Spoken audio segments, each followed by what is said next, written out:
Hello, peoples, and welcome to the very first episode of our brand new podcast, Esoterica Cinema. Now, you're probably asking yourself a very reasonable question, which is, what is Esoterica Cinema? Well, what it is it's a film discussion podcast. And what I want to do is I want to distinguish this from a film review podcast and let everyone know that we're going to be looking very closely at the films that we discuss. And we're going to be looking at certain filmmaking decisions, certain screenwriting decisions, acting decisions. We're going to be discussing character arcs, a lot of things like that. So, needless to say, there's going to be some spoilers in this podcast. So if you haven't seen the films and you want to have seen them before you listen to our podcast, we do recommend go ahead and check those out. Everything that we discuss on here is going to be readily available online. So, you can just punch in something on Google, Letterboxd, Amazon, whatever it is that you use to find films.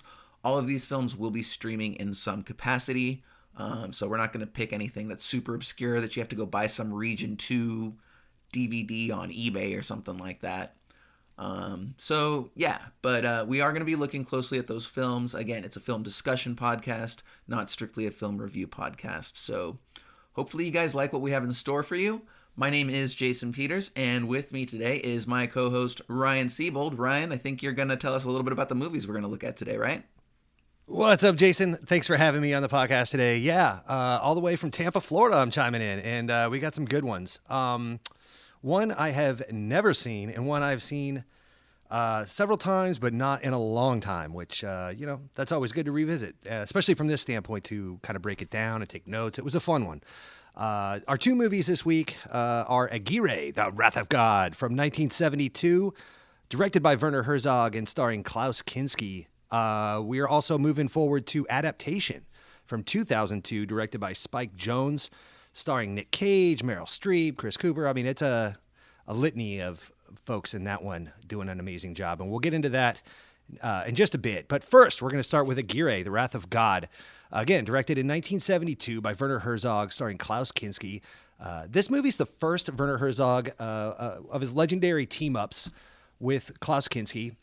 It's a feverish account of 16th century Spanish conquistador, played by Klaus Kinski, Aguirre, in his obsessive quest through the South American rainforest to discover the fabled city of gold, El Dorado, a crazed delusion that leads him and his band of explorers into the heart of darkness.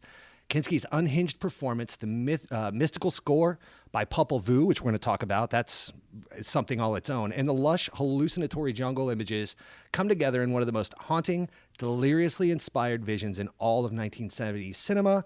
I couldn't agree with that more. This is a descent into madness, and I loved it. Jason, what'd you think, buddy? Absolutely, man. You're spot on. Just real quick, in case, just so we can avoid any potential legal things like that, that was a description from the Criterion website. Good job to the copywriters over at Criterion on that description. And good job reading it, buddy.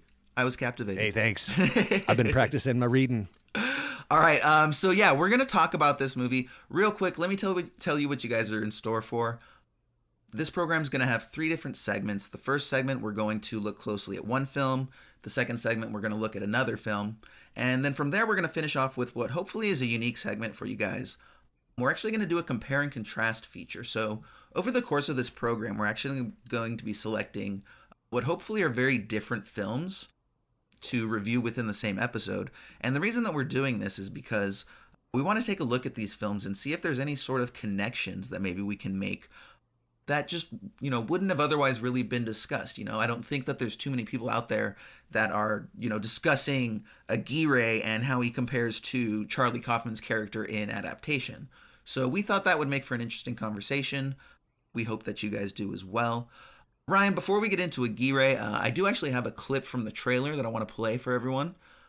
So just to let you guys know, the film itself is in German with English subtitles. I believe there is an English language version. I don't recommend it. I recommend you watch the original in German with the subtitles. Obviously not having subtitles on a podcast. Assuming most of you, like us, don't speak German, we decided to go with the English language trailer here. So this is actually edited down from the original trailer. We're just going to play a quick clip so you get kind of a sense of the film. Maybe it's been a while since you've seen it, or maybe you haven't, but you want to hang around with us anyway. Here's a clip from Aguirre. Towards the end of the year 1560, Following the conquest of Peru, a few Spanish adventurers undertake the boldest mission of their lives. With 1,100 men, 2 women, captive Indians, and animals, they descend from the Andes down into the steaming primeval forests, where the waters of the Amazon begin. In quest of El Dorado, the fabled city of gold. But the forest swallows them up. Its secret is preserved. Aguirre, I know exactly what you intend to do to Ursula. Every last detail. And God will punish you for it. Keep him! Keep him in front! I want all the men forward! Get away from that food! Look for Indians! Go!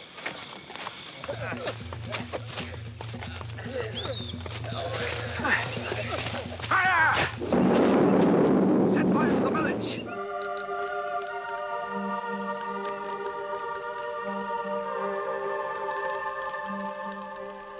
All right, Ryan, that was pretty Wow. pretty good representation, right? I think. Yeah. I mean, as you were setting the trailer up, I couldn't help but chuckle to myself a little bit about it being a German movie about a Spanish conquistador that takes place in Peru with English subtitles that you found a dubbed version of. Like, holy That's crap, what a hilarious. melting pot this is. Yeah, but I absolutely. think that Perfect film for actually is the 2020, greatest. man. That's the greatest metaphor I could think of for this movie, because this movie is just a mixed up, jumbled up pile of tricks. Yeah, dude. So, go ahead. Well, yeah, man, let's get into it. So, just to kind of start us off, I think that it's got a really interesting opening. I think that Herzog really kind of sets us up for what we're in store for. He's not trying to play tricks, kind of wants to let you know right up front. So we get this awesome opening scene where it's just this giant wide shot of this huge mountain. And, with the whole caravan of people just marching downfield that are from this expedition that's going on. Hundreds of people. Hundreds of people, literally. I was actually listening to a commentary track on a DVD that I got. 450 people are approximate that group What? of people. Yeah, dude, it's insane. Like, and all 450. Those are the- he hired those are all like native Peruvians that he hired. I was going to ask. right Those there. are the okay. Wow. Yeah, so jeez. Yeah, so, obviously impressive in the scope of the film, also, impressive from a technical standpoint. He only, I found out that he made this movie for $370,000, which, yeah, I mean, when you factor in the transportation budget alone for all of the equipment, that's before he's hired those, the native Peruvians, which, I'm sure he got at a discount given exchange rates, but still, right? Like, that's how that works. They'll do When it you for order them half. by the 100, you get them at a discount. Yeah, there's a bulk rate for native Peruvians, apparently.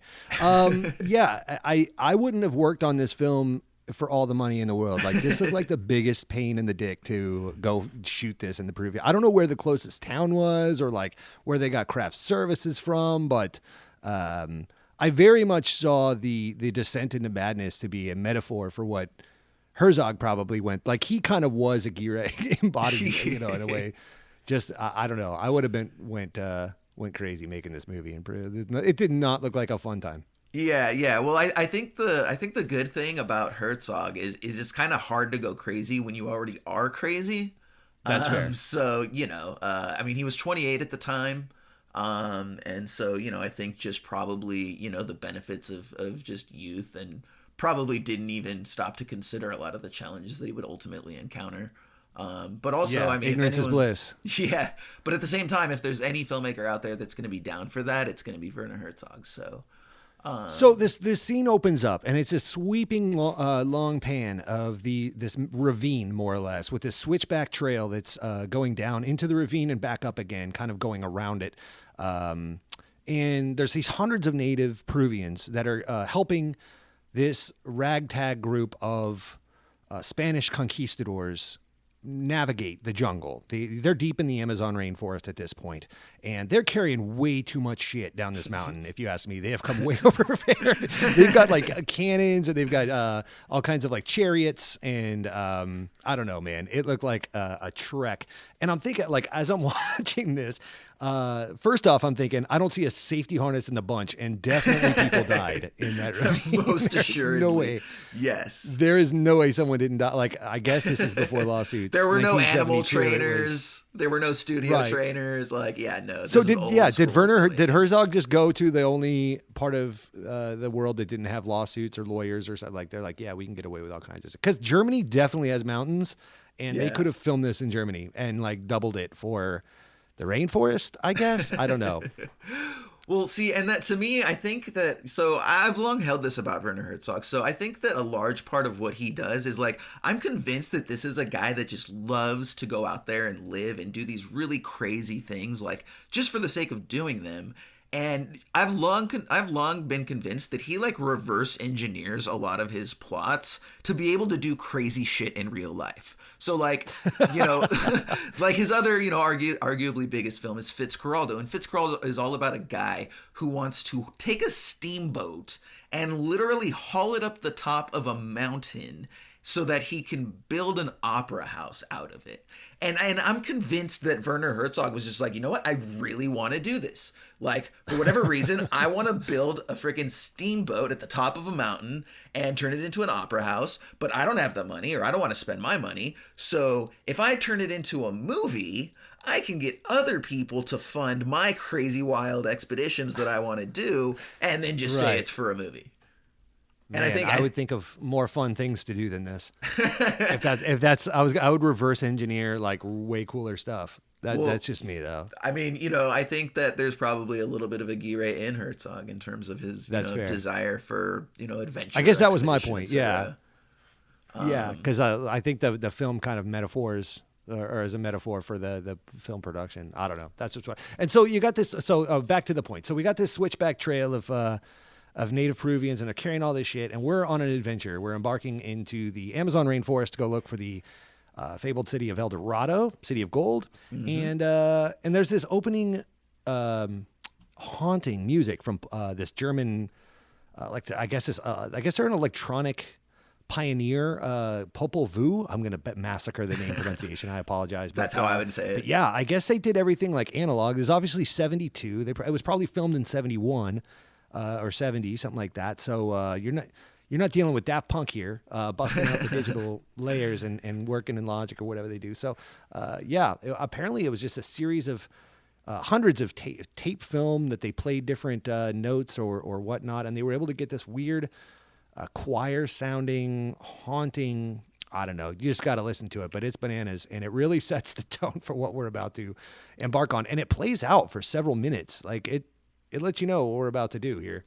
Yeah, absolutely. And it's so funny too, because like now that's totally something that like a 7-year-old could do on their Apple with just like pushing one button. Like, so it's super Right. funny to hear that like back in the day it was like this huge giant production, because it's not like the melodies aren't complex or anything. It's mostly just kind of like ambient tones, really, at the end of the day. Right. So yeah. But yeah, that's super interesting. No, it kind of reminded me of like a Icelandic, like a Sigur Rós feel or something. But Yes. yeah, just kind of a little haunting. Maybe some weird ethereal Radiohead B-side or something. But that's kind of where it left me. But yeah. So let's talk about Aguirre himself for a minute here. So I think that, Sure. Obviously Klaus Kinski is a very unique performer. We'll get into some of the specifics regarding his character a little bit, but I do think that it's interesting the way that they more or less introduce him right off the bat, because the first lines of dialogue that he gets is when they're at the rapids and he's talking with Pizarro, who is the leader of this expedition. And, basically he says these rapids are too violent. We're not going to be able to cross this. And Aguirre questions him, So right off the bat, the very first lines of dialogue that we hear out of Aguirre's mouth is him questioning his leadership. And this is obviously going to be a theme that we see throughout the course of this film. But it does a good job. Herzog's not really one to slow reveal, at least in this film. I think, he very quickly, abruptly, right off the bat, kind of says this is the type of film it is. These are the types of characters these guys are. We're not going to get a lot of, growth. There's not going to be huge character arcs where people are going to really ultimately change. I think they're just going to become more themselves, specifically with the Aguirre character. Right. And so, and we also see a lot of Herzog's kind of commentary on society. So the way that he introduces Guzman, who is the representative of the throne, for example, like he literally introduces him. He's this huge, big, slobbish, oafish guy, with his gut hanging over his belt. And he's sitting on this cannon that's their only real weapon that they have aside from a handful of guns. And he's just like spread eagle, like man spreading type thing. And just munching on like a chicken wing or something like that, while Pizarro and everyone else is actually like trying to strategize. And again, I think that's a theme that we're going to see come up. This sort of poking fun of and almost negative commentary on authority figures and representatives of the throne. Herzog doesn't mince words here. He doesn't really set up anything vague. Everything is what it is. All the characters kind of let you know who they are and what Herzog's statement on that level from society, I guess, would be, or that it's very much a statement on class, wealth, authoritarianism, military, and it's a madman, Aguirre, who eventually mutinies, takes control, was not prepared for that control, and gets everyone killed. So that's kind of the nuts and bolts of our story. It's and then in the process, we see a slow descent. Again, I keep saying this, but a slow descent into madness and losing everyone's sanity. And we kind of see how that transpires. But that's basically the nuts and bolts of it. So this first dialogue scene you're talking about, where he is challenging authority, this is their first. They're traipsing through the jungle. They get to their first little hurdle. They get to this rushing river, and they can't go across it. It's too nuts, so they got to go down it. So they build some rafts, and they start sailing down the way. And at this point, right, this is where they break off into groups. Is that correct? Yeah. So, the Pizarro basically names Ursua the leader of this new expedition to go see about navigating the rapids, and basically gives them a week to see, what they can do. He makes his number 2, like the head of this little bee camp or whatever, and they start trekking down the river to go, because there was too many of them to all make it down the river. Yes. This also gets us down to our core group, our band of merry misfits that we're pretty much with the rest of the film. It also probably saved Werner Herzog a boatload of money, because he's like, okay, the rest of you guys can go home now. Thanks for the opening sequence, 450 people. We're down to our, core 40 now, and I don't have to feed you all. Yeah.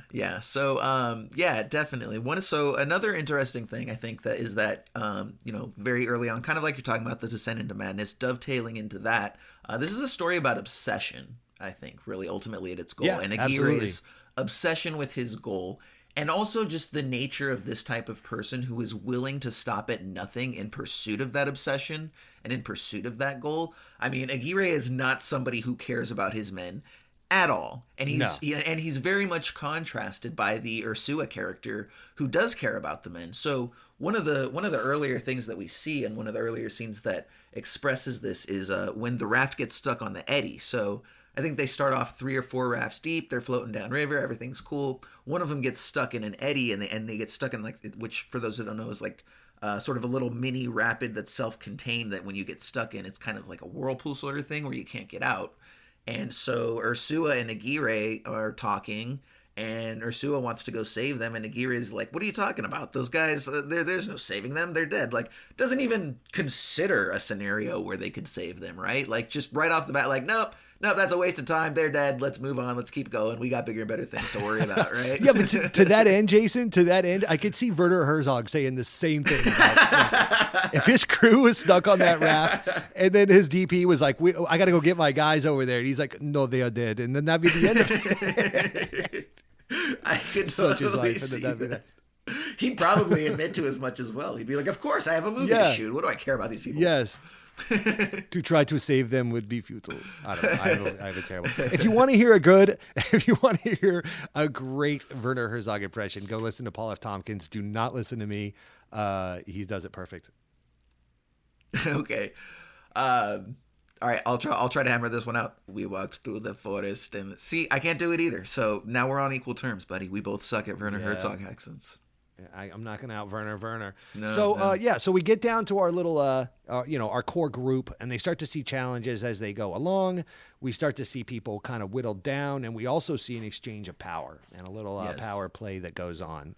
And this kind of leads us over time to Aguirre kind of creating a coup, more or less. Yeah. Mm-hmm. Yeah, absolutely. He basically, and it's really funny the way that it starts out, because his first sort of like middle finger to Ursua is when he does like that thing with the cannon after the Eddy. So the Eddy ends up like they die because they're attacked by some native Peruvians, is what we're led to believe. And then so Aguirre's like sitting there brooding over this after the fact, and he's got this like guy named ultimately Perucho, but I like to call him Cannon Guy, because he's just sitting there by this cannon, and Aguirre like just sort of walks over, right? And he's like, and it's this sort of like I don't know, like this mob boss approach or something. And he's like, hey, it's a nice cannon you got there. Can't help but notice it's pointed right at that raft over there in that eddy that they disobeyed me on. Sure would be a shame if it went off and, taught them a lesson or something like that. And then just kind of walks away. And then Perucho with his, like, side eye is just, like, kind of, I don't know, he's, like, pretending to clean it or something. And then, bam, it goes off. And he's just like, dude, like, they could have used those resources. I'm sure they had, food and clothing and whatever they need on, it was a raft with supplies. And just to prove his point, he's like, yeah, just go ahead and blow it up. Yeah, I mean, he's a very much a cut off your nose to spite your face kind of guy. He says fuck it so many times in this movie and just blows shit up or kills people or ruins resources. Like, I dare say, he's the only reason they died. Like, he led their team to madness because of his obsession. But yeah, I'm glad you brought up this Perucho guy, because I wrote down in my notes here, everyone in this movie looks like someone else. And I swear to God, this guy is played by Daniel Aides, I guess, or something. Addis. I'm massacring names here, but I swear, dude, go look up photos of this guy from when he was younger. He looks just like Christoph Waltz. Dude, he so does. It's crazy. I mean, I sent you pictures while we were watching it, and I was like, this is Christoph Waltz, right? Like, I'm not kidding. And our Ursua looks like Inigo Montoya from Princess Bride, our nobleman Guzman. I don't know, man. Everybody looks like someone from the. I'm like watching this whole thing. I'm like, man, this is not German at all. With exception in '84, and I know all these people. I think the one exception can be made is Klaus Kinski, because nobody looks like Klaus Kinski. He's the only one. Yeah, absolutely. So yeah, dude. So I think that it's about this point, very shortly after that, the mutiny and resistance that you speak of really starts to be played up. We get the sense that Aguirre is basically like making moves to set up some sort of power play. And we see that in the following scene after. So later on, there's like it turns out that the river had risen, which just took away all their rafts. And so obviously they need some new ones, but rather than wait for the order from Ursua, Aguirre just gives the orders to the men. And Ursua's walking around and he sees all these people building rafts, and he's like, what's going on? Who gave you these orders? And they're all just like, and they like look to the ground, and then like, he looks over and there's Aguirre just standing by the water, just with this like smug ass look on his face, and he just kind of slowly turns around and walks away. And that actually brings up a good point too, which is the body language that Klaus Kinski employs throughout this movie for Aguirre was insane. Like, just like he's got this like weird hunched over thing, and he's like slinking around, and he has this super slow gait that he walks with, but at the same time, like, you almost get the sense that his body's leaning coiled back on his sword. like he's like almost like a coiled snake ready to just charge and explode at any moment. But also, so like, I think serpentine's almost a good word to describe the way that he portrays him. It's really unique. I haven't really seen body language expressed quite like that before. Right. Yeah. I don't know how he prepared for this film or what, but he was back. He was kind of like leaning on his sword, kind of like he definitely was pushing his chest out most of the time, and kind of his spine was all, I don't know. You're absolutely right. It's very serpentine, like very sure of himself. Arrogant with like a weird, look on his face. I don't know. It was hard to describe, but I definitely get it. That was a authentic performance, no doubt about it. I couldn't have given that performance. Yeah, definitely.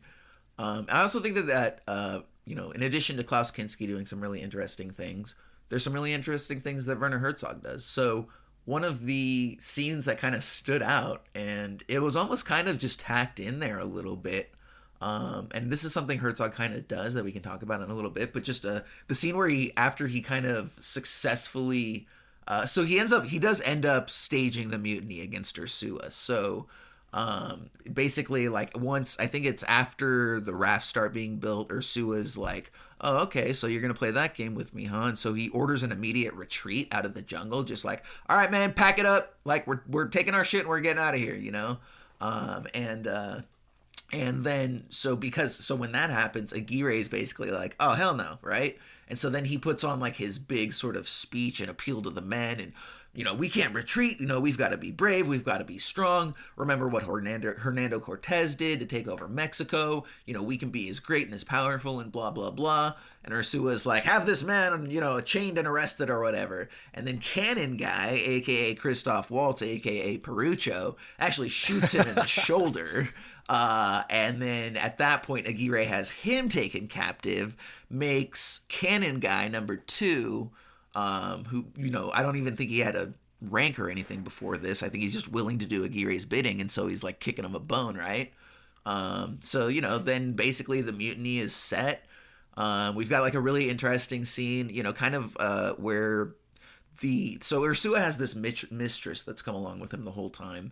And after this scene, she goes to the monk Gaspar, who we haven't really seen too much of. And there's a brief little scene on the beach where she basically pleads with him for help, says how Ursua was wronged, etc., etc.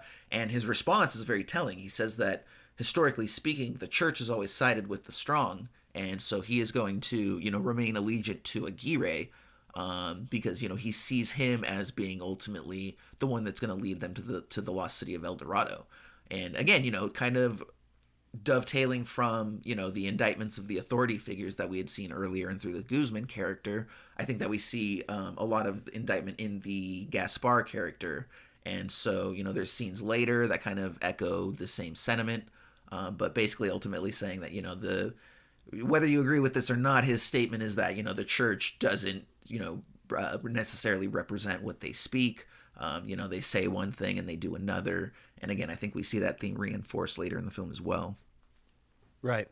Yeah, he makes a lot of statements like that throughout the film, whether it's kind of through character choices or actual dialogue or whatever. But again, to kind of reiterate what I said earlier, he doesn't mince words. He doesn't, beat around the bush. He's pretty direct on how he feels about religion, about government, about authority, and that all the different classes of society, et cetera, et cetera. We start off with this big giant cast of people, and then we cut down to our little B crew that we go down the river with. Then there's this power struggle that leaves us with Aguirre leading the charge, and everyone kind of falling in line under him. He puts Guzman as the figurehead in charge, as the statesman, the nobleman, descendant from royalty, whatever he was. And so he acts as more or less a figurehead. You got the monk, who is, sided on Aguirre, and isn't this where they try Ursua as well? And they just kind of like put him in chains, and he ends up getting shot in the arm, and they put him in chains and get rid of him. Most of the rest of the film, they bring him with them for now, but so then we're back on. They build their rafts, and we get back on the river, and we start moving on. Yeah, we do. So let's talk a little bit for a minute about some of the filmmaking choices that Herzog employs. Sure. I thought there was with regards to, like we said, this isn't a subtle film, and I think that he uses juxtaposition really interestingly, and I think that there's a lot of sort of sudden moments, sudden cuts, things like that. So I thought it was really interesting the way that the opening 5-6 minutes, however long, of that Popol Vuh soundtrack, it's actually interrupted by a cannon that shoots off. And when that cannon goes off, the music cuts out, and immediately we go to more ambient atmospheric sounds. So we get a lot more jungle sounds, we get birds, we get different animals. And there was actually a really cool moment where later on, when they're at a beach, the mistress of Ursua, after he's taken over and all this stuff has happened, she accuses Aguirre of basically planning further treachery. And like Herzog right at that moment has this little rattlesnake sound effect that goes off in the background. Wow, And, I didn't even catch that. Yeah. So and then there's also like that bird sound. Like it's like I don't know. It's weird. I don't know what sound it is, but it kind of goes like weep weep weep, and it's like you just hear this all the time, like weep, and it like and that '90s song. Woohoo! Yes, song 2, bro. That's right. Rock on Blur. Werner Herzog wrote it. Yeah. I wonder if that was Blur's inspiration for that. Like they were just strolling through the jungle, they heard that, and they were like, just big Aguirre "That bird fans. is a magnificent songwriter. We must go back immediately." You ready to work this bird into a song? Yeah. Dude, let's talk about the horse for a minute, okay? So, like, I don't even know what the hell the point of this horse was. They've got this horse on this raft the whole time, and I think maybe it's just supposed to be sort of like an ostentatious display thing, but it ends up, like, causing a lot of trouble. There's a scene where... There's kind of an interesting scene earlier where, like, the horse panics and he accidentally sets a barrel of gunpowder on fire. And everyone else, like, scatters and they're super scared and like, oh my God, blah, blah, blah. And, like, Aguirre just sort of casually strolls over and picks it up and just chucks it into the water where it explodes, right? So, which, you know, is kind of on brand for him. I mean, it makes sense. And, again, we do get the juxtaposition of him as a person of strength. But then immediately... there's one of the members of the expedition gets shot in the neck with an arrow. It's not even an arrow. It's super small. It's really more like a dart size. And you know, we see Gaspar the monk who's like all casual and calm, and he strolls over and he's like, I wonder what this is. And then Aguirre just like, once he sees that, like he explodes and he's like, what is everyone doing? Attack! Grab your guns, fire into the jungle, blah, blah, blah. Just scare them. We don't know where they're coming from, but just fire. And like, so it was really interesting to see in like, you know, that first moment where everyone's panicking and he just kind of is really calm and in control. But you know, this next scene, all of a sudden he just completely flips out where everyone else is calm. And I think it's because maybe because he doesn't, it's, you know, he's not familiar with it. I don't want to say, you know, it's technology that he doesn't know because it's not technology at all, but like it's so old school or he's just not familiar with what's going on. And so it's that unknown that ultimately scares him because there's not too much that scares him, but he's very clearly scared in that moment. Yeah, they were all kind of sketched out about whatever's hiding in the, because we never really see what, that's kind of, Werner Herzog keeps that from the viewer. Maybe it's for budgetary reasons, but he never really reveals to us what's in the rainforest that is picking these guys off one by one with little darts or arrows or spears or what have you. I mean, obviously it's natives, but I think that, I think you're absolutely right. I think that his, it challenges his ego, I think maybe a little bit because it is unknown and he doesn't have an answer for it. So it's just like, shoot it, kill it fast. Yeah.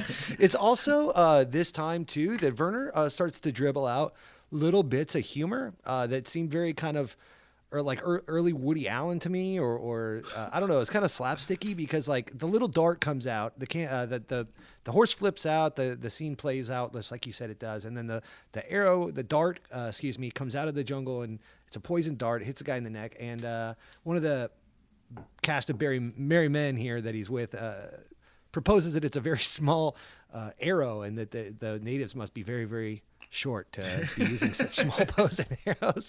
And the way it's delivered, I'm not right? Yeah, right. So I thought that was funny. Also, it's a little bit further down the way when they, I'm sure you're going to bring this up. I'm jumping ahead, but they encounter another group of natives, Peruvians, whatever, in the rainforest, and they sail out to them, this priest and his partner in crime, and they try to train him, win him over with the Bible, and they say that this book speaks the word of God, and the priest holds it up to his ear and he says, I don't hear anything, and it, again, plays out very Woody Allen-esque. I really appreciated that, but it was just so off-brand for the film. Like the film doesn't, it's so serious and kind of monotone, but there's these little moments of humor that I really picked up on and appreciated. Definitely. And yeah, that actually is the next scene that I wanted to bring up, so that that bridges nicely to that, which is, first of all, it's a great shot, right? Because by now we sort of start to realize that, you know, the native Peruvians are going to be a threat to them. I think what's interesting about the movie is a lot of movies would sort of announce that, you know, in the first act, like, beware of the native Peruvians out there. And so then we're like, oh, okay, we've got to be scared. And so then when he's floating down the river, like, right off the bat, we're going to be scared. But Herzog doesn't tell us that right away. And so, those first sort of earlier shots of them floating down the river, you're just sort of kind of appreciating the, just lolling slowly, and you're not thinking about the different, natives and threats that exist out there. And he lets that come about organically over the course of the film. And I thought that was a really interesting way to handle that. It showed a lot of respect for the audience. Either way, so this shot... Yeah, I mean, that's what I mean. Like, I feel like some of the things that happen to these guys, they're as unknown to the viewer as they are to the cast or to the crew, So when someone's getting picked off or someone's coming down the river, we never know if they're friend or foe or what's going to come around any turn. Herzog does a great job of keeping you guessing throughout this film. You never really know when they're in danger or not.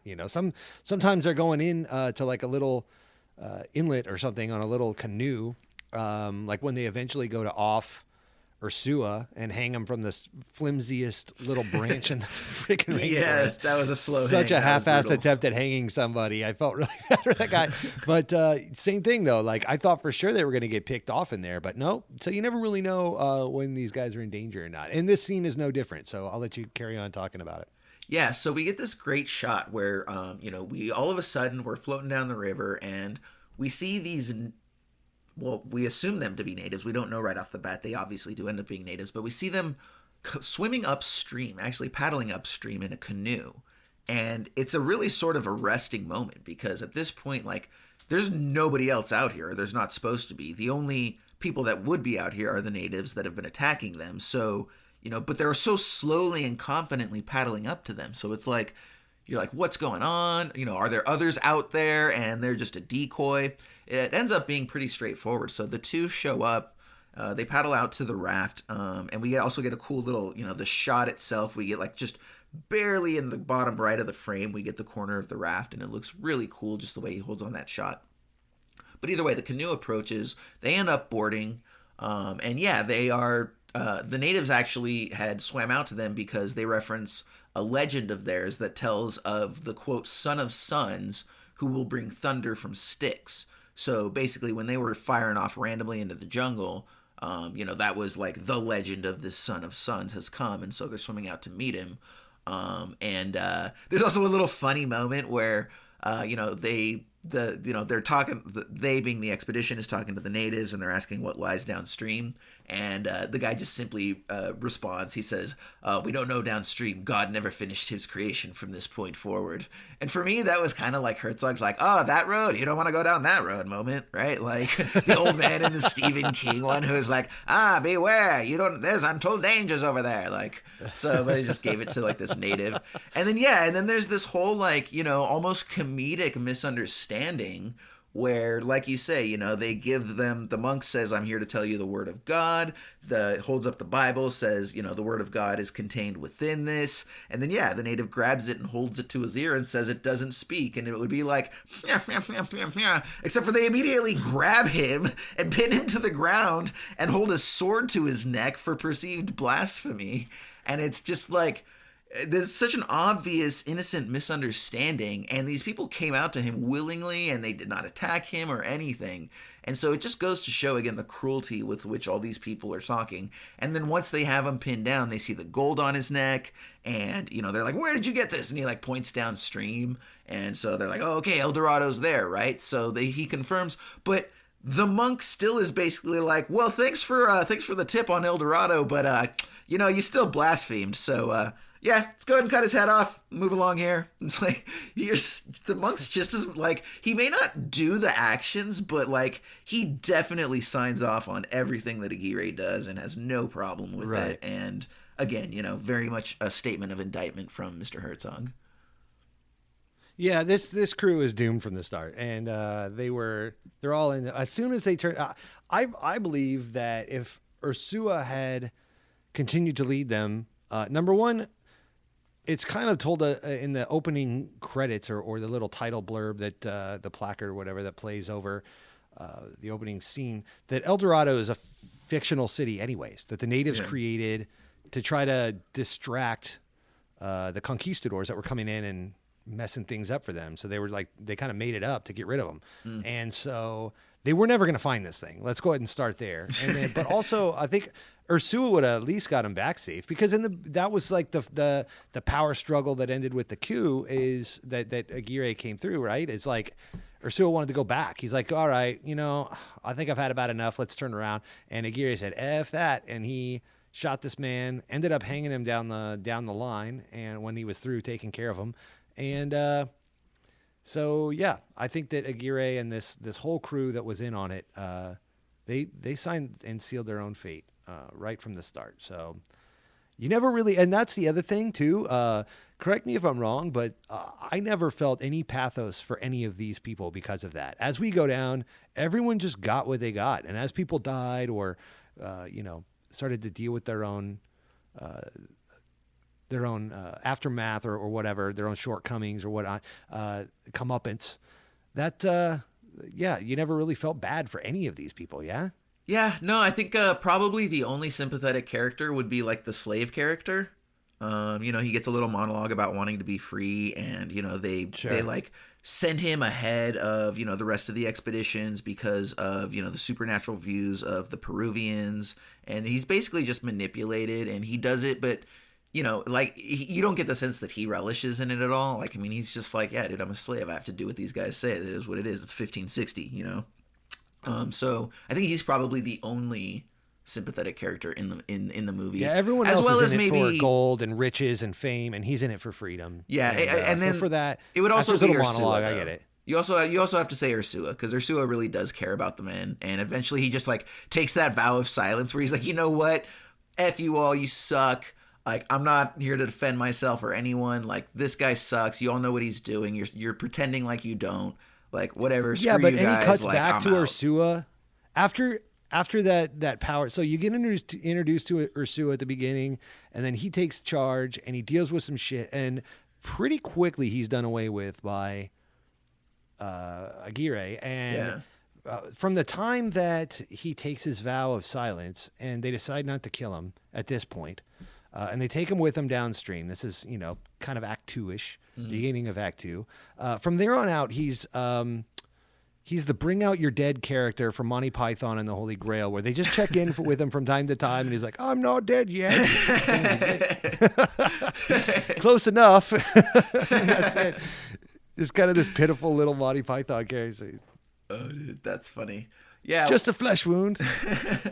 So, we're pretty much getting closer to the end here. The food's pretty much gone. So we get that scene where, the men are all sort of starving. There's not that much food. People are kind of starting to go a little bit delirious. But Guzman still gets this, like, giant fat spread of, like, all the meat and stuff that they have. But, and as everyone else is starving, he has the gall to complain about there being no salt. And they're like, oh, I'm sorry. Yeah, they're literally counting corn kernels. Yeah. And he's, this fish needs more salt. Give me more water. And they're like just getting a ladle full of water out of the river, putting it in his goblet. So he feels like he's being serviced. And meanwhile, the men are obviously not very pleased. Again, another statement probably on wealth and class from Herzog, not mincing words or pulling punches. Yeah, and then that's the point where they kick the horse off, man. And I mean, that was just dude. that was a little bit of a soul destroyer there. That horse scene was perhaps the saddest scene I've seen since the first 10 minutes of Up. Like, this was so sad. Watching that horse get kicked off. He was their homie, man, and he was in it. And or she. I'm not trying to gender bias. But yeah, so they push this horse off. The horse is like freaking out, not having a good time, breaking up the boat and or their raft, their little makeshift raft. And so they're like, we got to get this thing off of here. It's freaking out. So they push it off, and it starts swimming away. And yeah, it starts like to come back towards the raft. Like, guys, I'm sorry.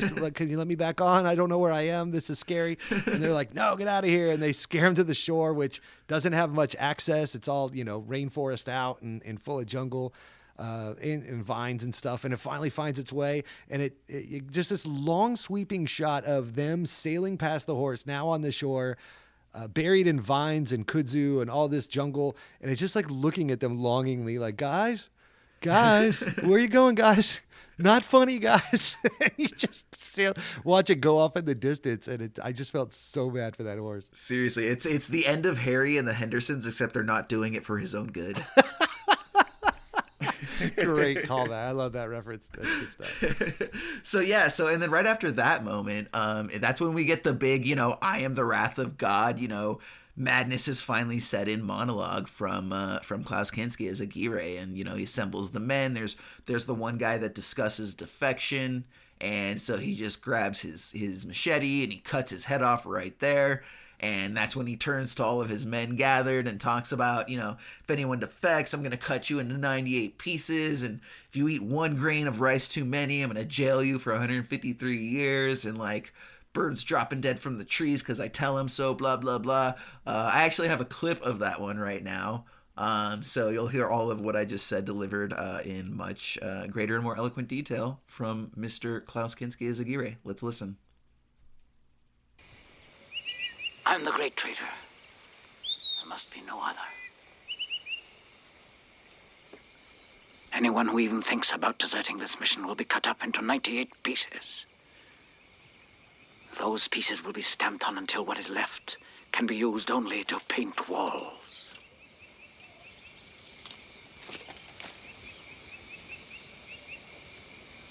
Whoever takes 1 grain of corn or 1 drop of water more than his ration will be locked up for 155 years.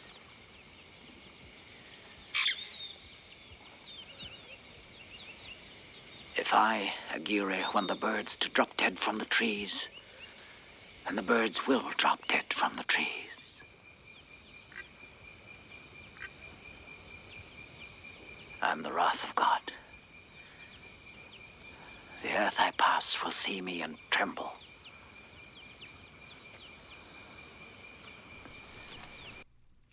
All right, once again, just to remind you, the original film is in German, but that is the English version of Klaus Kinski's performance.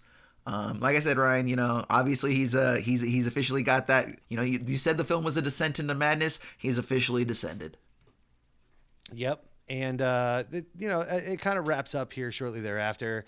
You start to see his men lost to his poor decision-making one by one. Something I did want to bring up that we didn't talk about is along with them for the ride are Aguirre's daughter and who is it? Ursua's mistress. Yeah. Uh-huh. And they don't have a lot of lines. They don't have a lot of reason to be there. In fact, it was even said that it was against the leader's better judgment that they were even allowed on this expedition. I don't know. Why do you think Werner had them, they didn't have any real lines. They didn't have any real character arcs or purpose for being there other than maybe add just a skosh of femininity or to anchor, the Ursua character perhaps, I guess, with his mistress. But as far as Aguirre and having his daughter there, I don't think she had a single line in the entire film. I'm certain she must have been German. They brought her all the way over. She tried out for this role. She probably told her parents how excited it was. She's going to Peru. This poor girl was probably dragged all around Peru in the rainforest, just given hell in a handbasket. And then they're like, and cut. That's it for you. Thanks. And she's like, that's it. And then also to your point of, Herzog just kind of you kind of brought this up earlier where Herzog throughout the film just lets characters just wander off in the jungle and then that's it, whether it be the characters on the raft and the eddy, then also Ursua's mistress just gets up at one point, says fuck this, and walks into the jungle, and that's the last we see of her. Yeah, she totally pulls like a Mayan civilization where it's just like, yep, just disappeared into the forest, never to return again, or Incans or whichever one it was. I kind of want to see what happens to her. That would have been an interesting little sequel. But and then the horse, of course, we lose the horse as well. So yeah, man, crazy movie. I loved it. Let's touch on one thing real quick though, because at the end, we do get this scene where everyone's kind of sick, hallucinating, etc. And they see this tree, and I thought it was really interesting imagery. It's just basically this sort of Pirates of the Caribbean type ship, and it's just sort of wrapped around the top of a tree that's probably dozens of feet above the river. And, basically I don't think that ship really exists. I think that Aguirre asks the slave if he sees it, and the slave says, like, yes, but he also sees this arrow in my leg, and the arrow's real, so maybe the ship's real. But I think it's kind of just, again, to sort of, I thought it was, again, just the image was really interesting of seeing, a ship wrapped around the top of a tree dozens of feet in the air. But I do think we're sort of meant to imply that, like, Aguirre has officially gone insane, like, not just sort of mad, but also, like, hallucinating, like clinically insane, like he's on death's doorstep, and he's gonna die foaming at the mouth kind of thing. Well, two things about that. So first off, I thought the ship looked exactly like the ship Johnny Depp rides into. That's funny you mentioned Pirates of the Caribbean. I thought it would look like exactly like the ship Johnny Depp rides into port with at the very beginning. Oh, of in the first one, where he's on the mast and steps off on the dock and pays to dock his ship that's now sunk, his little dinghy or whatever. It looks very similar to that, and I thought that would be a beautiful tie-in since we're talking about South America and Pirates of the Caribbean. I would love to see Johnny Depp find that ship somehow, and that's what he took it apart. He made it work. Maybe those are the natives that he was imprisoned with when he has the eyes tattooed on his eyes or whatever, but on his face, and the second one in the sequel. But anyway, also, we see this throughout the film where Aguirre has chances to seek out redemption or ways to save his crew. He gets help along the way, whether it's from the native priest that has the gold around his neck that says, hey, it's El Dorado's over there. And they're like, yeah, we're not going over there. And there's like, hey, there's a ship up there. And Aguirre again says, no, we're not going up there. Even when they push the horse off the boat, the men say, we could have eaten that. That could have fed us for weeks, meat, good meat. Yeah. And he's like, nah, fuck that horse. So we see time and time again where Aguirre just kind of turns his back on any kind of rational means of salvation and in light of his own bravado, and I don't know. Yeah, and so then and again, being a tale of obsession, it's ultimately his. When this film ends, he is still singularly committed to the idea that he is going to find El Dorado. Like, the very last scene is he's pretty much hunched over dying. He's chasing around these monkeys that are congregating on the raft, and I think that maybe those are like the jungle's version of vultures. We're meant to assume that they're going to feed on the bodies, and it's just kind of visual representation of the fact that, like, these people are all dying. Whether Aguirre is chasing them as a display of power or to try to hang on and save his men because he's delusional. I wasn't 100% sure. It's probably one or the other. But I would love it if he tried to rule those monkeys and make them. I will create a new army of monkeys that will dominate the world. Come on, men. We will find the lost city of El Dorado. Decades, centuries before the Wicked Witch of the West would try such things.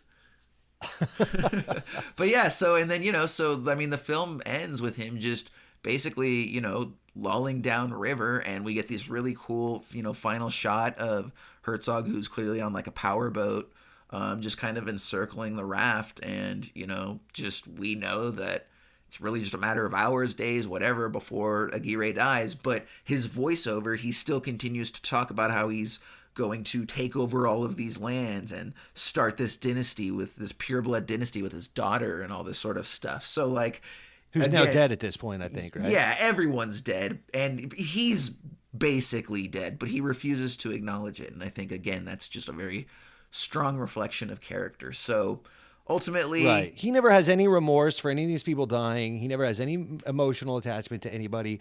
We're never led to have any real emotional attachment to anybody through Aguirre. We kind of see this whole thing through Aguirre's eyes, or his point of view, as we go down the river. And I think really he almost thinks that his crew exists simply as a means to an end. Like, yes. I don't think he has any, connection to them or means to them, reason to worry about them dying, other than that, like, now he's a king without subjects, and how can he rule without having anyone to, rule over? And that's kind of the only remorse I ever see him have towards the end of the film or anything. And through that, so let me ask you real quick, as we kind of wrap this discussion up, how did you feel about Aguirre not really having a character arc? Or do you feel that he did?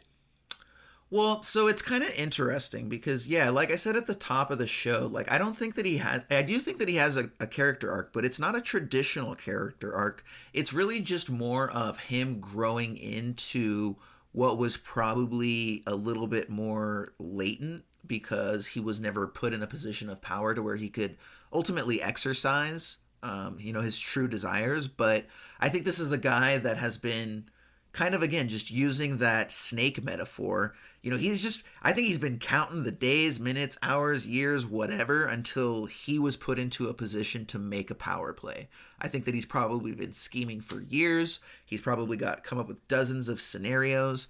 I think that he's more calculated ahead of time, than kind of maybe the film explores, because he does become very impetuous. But I think that this is a guy where before this story opens, he's been, again, just waiting in the wings and scheming.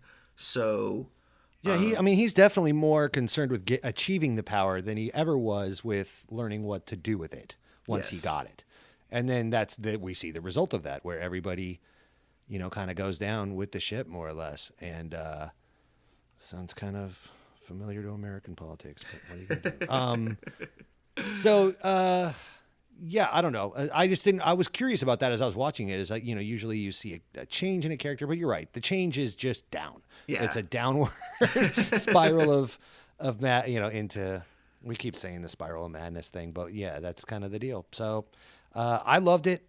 It was kind of a cool throwback too. I didn't know until you pointed out to me when we were discussing the movie, before I watched it, that Herzog had done a few documentaries before this, which kind of explain some of the long sweeping shots of the river and the rainforest setting, your set and scene, and getting, kind of showing the time and place where you are. It kind of did seem like we were shooting a documentary about this more than a narrative film. Also, there was kind of some, long breaks that just kind of felt out of place a little bit, that kind of harkened back to that 70s style of filmmaking. I know you and I have talked about this before, but that was one of my big beefs with, like, that just took me out of movies like Bullet or Butch Cassidy and the Sundance Kid, where you see Steve McQueen's character just shopping in a grocery store for like 5 minutes, reading the paper and like looking at fruit, and like some jazzy little numbers playing over the top of it, some Engelbert Humperdinck or something. And then also with Butch Cassidy and the Sundance Kid, the bicycle, I'm probably going to catch shit for this, but the bicycle scene, raindrops keep falling on my head. Like, it just seems so out of place. And there was a couple moments like that throughout this. And then also in a lot of ways, it kind of seemed like a German nihilist version of 20,000 Leagues Under the Sea, where we're just with this crew on a ship, kind of touring around to different locations and going on different little isolated adventures. And it's like, run away. And then they get back to the boat and we regroup. And then it's like the next adventure is, and with a salty sea dog leading them through. I don't know. Yeah. No, I think honestly, Werner Herzog would probably agree with the description of his film as an existential adventure. I think that's fair. So, but yeah, man, it is definitely a great film. If you enjoyed listening to us talk about this film and you haven't seen it, it's definitely one that you should start with if you're a Herzog fan. And on that note, or Ryan, if you're a Peruvian lute player fan, because there's a lot of Peruvian lute playing in this film. So there is a lot of Peruvian pan flute. And Ryan, I think you have a confession to make, don't you? Before we cut to commercial, that this is my. Are you alluding that this is my first Werner Herzog film? That's exactly what I'm alluding. Ryan is a guy who digs film. Okay, like when you talk about somebody who's like more of like a mainstream film consumer and you watch Marvel movies and romantic comedies and stuff, like I'm not gonna expect you to like Werner Herzog, but dude, you have seen some obscure ass films. You're very familiar. We went to film school together. It shocked me to know that this was your first Werner Herzog film, because he's a prolific filmmaker. That's precisely why I signed up with you to do this podcast and to help you co-host some episodes. I was really looking forward to diving in. When you showed me the list of films we're in store for, that's really what sold me on it more than anything. Is just that I get to watch a lot of these films that have been on my list. And then you asked me to contribute some films as well, which I did. And I was equally surprised at some of the films that you hadn't seen. So I'll get to rub this in to you in future episodes and say, Jason, how did you not see Secret of Nim, man? That was crazy Don Bluth psychedelic childhood memories. But Anyway, we'll get to all that later. I love this film. Thank you for introducing me to it. Now I got to go watch Fitzcarraldo, which will not be a part of this podcast, but I'm going to watch it for myself anyway. Hey, Werner Herzog's the man. It's on the list too, man. So well, hopefully it'll come up. But hey, oh, is it? Oh yeah, no, it's on the list. It's for sure there. Yeah, not enough. Okay, Not well, enough then people I'll have wait. seen it. Maybe I'll try to rig the selection process. We'll talk to you That's guys more fair. about that after the break here. Thanks for hanging out with us, and we'll be back later. We'll be right back with Adaptation. From the incomparable mind of Ashton Macaulay comes a novel people are hailing as an instant classic, Whiteout, a Nick Ventnor adventure. Nick Ventnor has two defining characteristics. He is both a profound drunk and a damn good monster hunter. In Whiteout, Nick's skills are put to the test as he is tasked with searching the mountains of the Himalayas for the lost gates of Shangri-La. Unfortunately for Nick, his arch-nemesis Manchester also has his sights set on the gates and the hefty reward that goes with it. The two are pitted in a race to the top of the mountains, a race made all the more troublesome by a Yeti that has been terrorizing the lands. Featuring death-defying action and a hilarious wit, Whiteout by Ashton Macaulay is the next great adventure in American fiction. Find Whiteout today in ebook, hardcover, and paperback versions, online and everywhere books are sold. Published by Aberrant Literature. Do I have an original thought in my head? My bald head? Maybe if I were happier, my hair wouldn't be falling out. Life is short. I need to make the most of it. Today's the first day of the rest of my life. I'm a walking cliche. I really need to go to the doctor, have my leg checked. There's something wrong. A bump. The dentist called again. I'm way overdue. If I stopped putting things off, I would be happier. All I do is sit on my fat ass. If my ass wasn't fat, I would be happier. I wouldn't have to wear these shirts with the tails out all the time. Like that's fooling anyone. Fat ass. I should start jogging again. 5 miles a day. Really do it this time. Maybe rock climbing. I need to turn my life around. What do I need to do? I need to fall in love. I need to have a girlfriend. I need to read more, improve myself. What if I learned Russian or something? Or took up an instrument? I could speak Chinese. I would be the screenwriter who speaks Chinese and plays the oboe. That would be cool. I should get my hair cut short. Stop trying to fool myself and everyone else and think I have a full head of hair. How pathetic is that? Just be real, confident. Isn't that what women are attracted to? Men don't have to be attractive. But that's not true, especially these days. Almost as much pressure on men as there is on women these days. Why should I be made to feel I have to apologize for my existence? Maybe it's my brain chemistry. Maybe that's what's wrong with me. Bad chemistry. All my problems and anxiety can be reduced to a chemical imbalance or some kind of misfiring synapses. I need to get help for that. But I'll still be ugly, though. Nothing's gonna change that.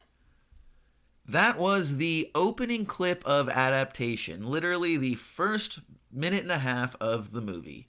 It's just that voiceover playing up against a black screen, and I feel like does a pretty good job right off the bat of letting you know thematically what you're in for.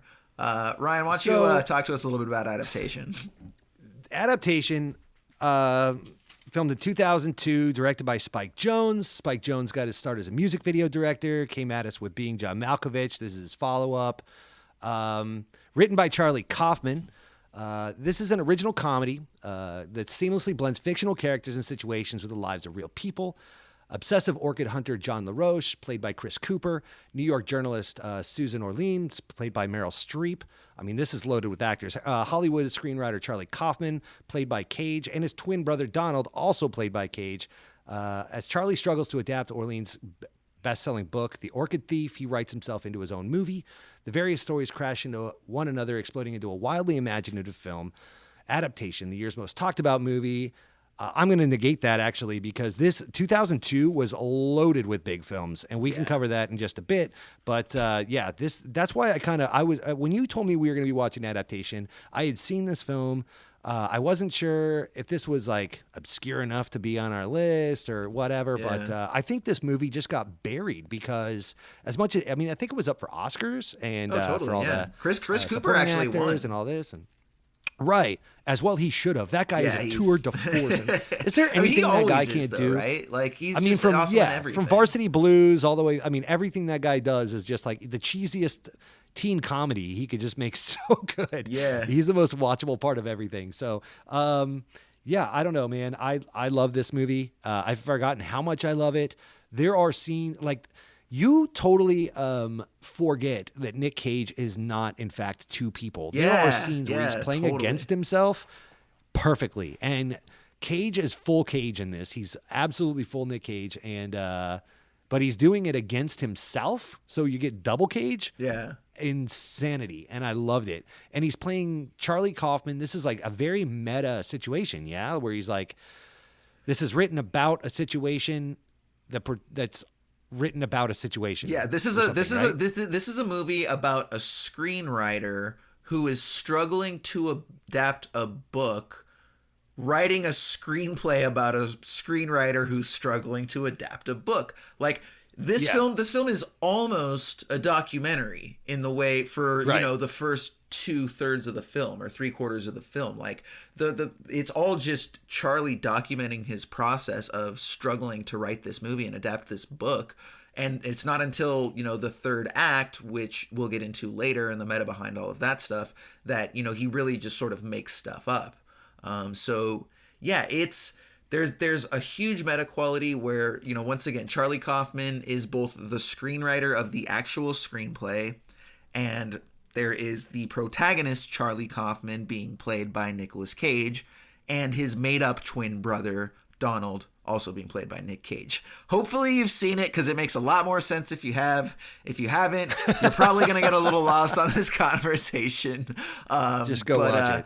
But yeah, but I mean, that's really ultimately what makes this movie so interesting, is the way that the screenplay is constantly doubling back on itself and referring to itself. So like there's things that happen early on that don't really make much sense. Like they don't drive the story forward. You kind of wonder why it's there, and it's not until later that you realize back and forth like, between like Meryl Streep and Chris Cooper doing their thing and the Florida Everglades, and or even like that very orchids. opening shot where there's the montage of the Earth starting and the dinosaurs go extinct and blah blah blah, and like it doesn't really make sense until halfway through the film, when Charlie, the protagonist of the movie, gets to the point where he writes that scene, and you realize that he was when he started off, he wanted to show the arc of the flower, and so he wanted to show it from like the creation of Earth, but like it being the second scene in the movie, like it really doesn't make much sense, but it sets up the sort of meta qualities that are going to show up later.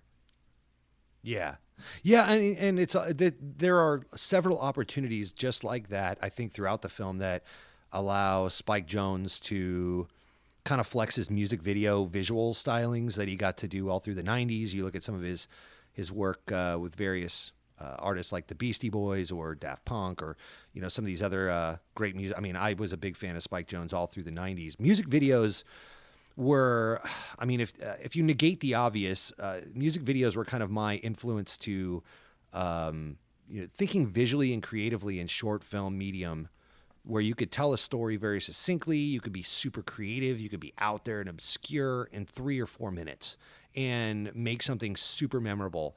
I think Spike Jonze even brought us like Weezer videos like Buddy Holly, right? Yeah. From Happy Days. Yeah, and all absolutely. That. He was also, if you badass. remember that Fatboy Slim video, that was the dance troupe just dancing in front of that theater. Oh, yeah, he Praise was, You. Yeah, he was the leader of the dance troupe. Yeah, that's right. That's right. And then and we he also did, got to see him in Three Kings. He did Weapon of Choice with Chris Walken. Oh, yeah, he directed that, and then he also acted in Three Kings, the 1999 movie from David O. Russell with Clooney that's and Ice Cube. right. That's right. Yeah. So, I mean, he's been all over the place. Man, yeah, I need to go back and watch he's got that. Something, we should put that one on the list. That dude, that's such a good one. I love that movie. It's been a while since I've seen it. But he's got a ton of, I mean, he's another guy, who's got like 70 something to 100 and something directorial credits on IMDb. But that's because he did a crap ton of music videos. But only a couple handfuls of feature films. He's actually, I counted. He's only got 4 feature films. So he did Being John Malkovich first, then followed it up with Adaptation. A handful of years later did Where the Wild Things Are, and then a few years later did Her. And those are the only 4 movies that he's done. Yeah, all four pretty solid films. Very though. much You can't so. really complain about any. I'll watch any one of those films. I wasn't a huge fan of Where the Wild Things Are. I don't know. Like, it was okay. It was a fun romp. It wasn't a bad film. It wasn't bad, no. It just wasn't his best film. Correct. And kind of, you know, there is also something earlier on that happens in Adaptation, to get us back to that, where it's like, I think it's like the third scene or something like that. It's the one where he's talking to the studio exec, and she's, you know, he's sitting there sweating, and he's all, you know, anxious and blah, blah, blah. And it's funny because one of the things he says, you know, is she's like, well, you know, we want this to be a Hollywood movie. And he goes on his big, I don't want this to be a Hollywood movie. I don't want it to be, you know, this, that, the other. And one of the things that he says is he says, I don't want this to be, you know, some movie there where we take the orchid flower and turn it into poppies and make it a film about, you know, drug running or something. Like, that's, he actually says that. And for everybody watching who has seen the movie, like, we know that that's exactly where this movie goes. And that's actually going to be a statement on the nature of film itself. And the nature of story itself, of which I think is kind of the crux. Like, this is a really defeatist film at the end of the day. Like, hopefully over the course of this discussion, like, I can demonstrate that this is ultimately a movie about failing. Like, he does ultimately succeed in his goal, but he fails in, like, pursuit of the way that he wants to achieve this goal, because the only way that he's able to finish his screenplay that he's been resisting for so long is to give in to the bullshit Hollywood tropes, like, is to let Donald Kaufman into his life and into his screenplay. And it's only by embracing those things that he's rejected for the first 2/3 to 3/4 of the movie that he's able to finish his screenplay. And so it's actually really rather tragic when you think about it, because this guy had to sacrifice basically all of his morals and values with regard to his art to get it done. And I think that goes overlooked a lot of times. Absolutely. And yeah, I mean, so you got Nick Cage that's as Charlie Kaufman, playing the artistic integrity side of Charlie Kaufman, and then you've got him playing Donald, his twin brother, who's the Hollywood tropes, you know, kind of represents all the expectations of Hollywood for a big blockbuster follow-up. So yeah, that very paint by the numbers kind of represented approach to like screenplay writing. Yeah. So you're coming off of being John Malkovich, and you get all this attention, and you're doing all this big stuff, and everybody wants you to just do that again, or do whatever successful. Yeah, like, work, oh, crazy Charlie Kaufman, man. Or, like, I think even his even his agent, like, he reflects that in a moment, because his agent's like, you're crazy Charlie Kaufman, played like, by Ron Livingston, right? Yeah, and he's like, no one can do a crazy so many story people in like this movie. you. And he's like, I just didn't want to do that this time. I just want to be authentic to Flowers and to Susan. He was trying to write a screenplay about flowers. And, yeah, he couldn't figure out how to make that interesting. Yeah, no shit. And meanwhile, Donald Kaufman's his twin brother is, and so all the while this is playing against the backdrop of Charlie Kaufman, played by Cage, on set of being John Malkovich, right? Yeah. So they're like, he keeps visiting the set, and John Malkovich is there, and all the whole cast of being John Malkovich is there, and his agent is already expecting the follow-up screenplay, so he's trying to write that and be on set for John Malkovich, and the pressure is, again, and we'll talk about this momentarily, but this is I'd like a counter on this in the corner of our podcast about how many times I've said this phrase, but this really is another descent into madness in a way. And what Nick Cage ends up doing by the end of the film, he becomes obsessed with Meryl Streep and Chris Cooper's relationship, and follows them around the Florida Everglades, spies on them having sex, ends up getting his twin brother murdered. I mean, this is just absolute bonkers. Again, another descent into madness. So I'm coming out of, we're in 2020. I don't know when this is going to get released, but what I can say is we're in 2020. I've done 12 weeks unemployment, quarantine, and I myself have been on my own little descent into madness, and then you subject me to these two movies. Jason, we have got to get some happier films on the list for the next episode. You're going to lose me on this one. Dude, do you even art, bro? Come on, dude. Happy? Are you kidding me? You want to put happy and artistry in the same sentence, in the same phrasing? You're just capitalizing on my my internal descent into madness. Dude, so, yeah, dude, have another one for the counter. Have you paid attention to artists at all in your 30-something years on Earth? We're not happy people. They're not happy people. I'll tell you what I want to pay attention to.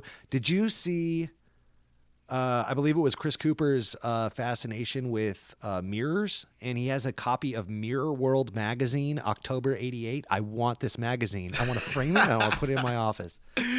That's funny. I didn't notice that. Do you think that's kind of just like because it's like sort of like a reinforcing his narcissism? Because he is a hugely narcissistic character. I mean, he is absolutely a narcissistic always character. The smartest guy in the room. He, and the funny thing is none of it's deserved, like he thinks he's super smart, when he's first poaching the wildlife with the Navajos, and like dude still ends up in court, like he, is convinced he's going to do, find the orchid. He doesn't. Like everything he tries to do, he fails. And yet he just continues to unwaveringly believe in his own abilities despite what the evidence would show. I love his little diatribe, his own monologue about being done with fish. To the point where he won't even that go to was the ocean great. Anymore. He's like, I'm fucking done. He was He was all about fish. Fish was his life. He ran an aquarium the whole bit. He's like, one day, fish. just done with it. Just fucking done with fish. Yeah. I won't even go to the ocean. And I fucking love the ocean, but I won't step one fucking foot in the ocean. I renounce fish. I love it. Yeah, he really did. Yeah, and yeah. The other cool thing I noticed, I don't know if you picked up on this, but you talked a lot about the sound design. We talked about Popol Vuh for Aguirre.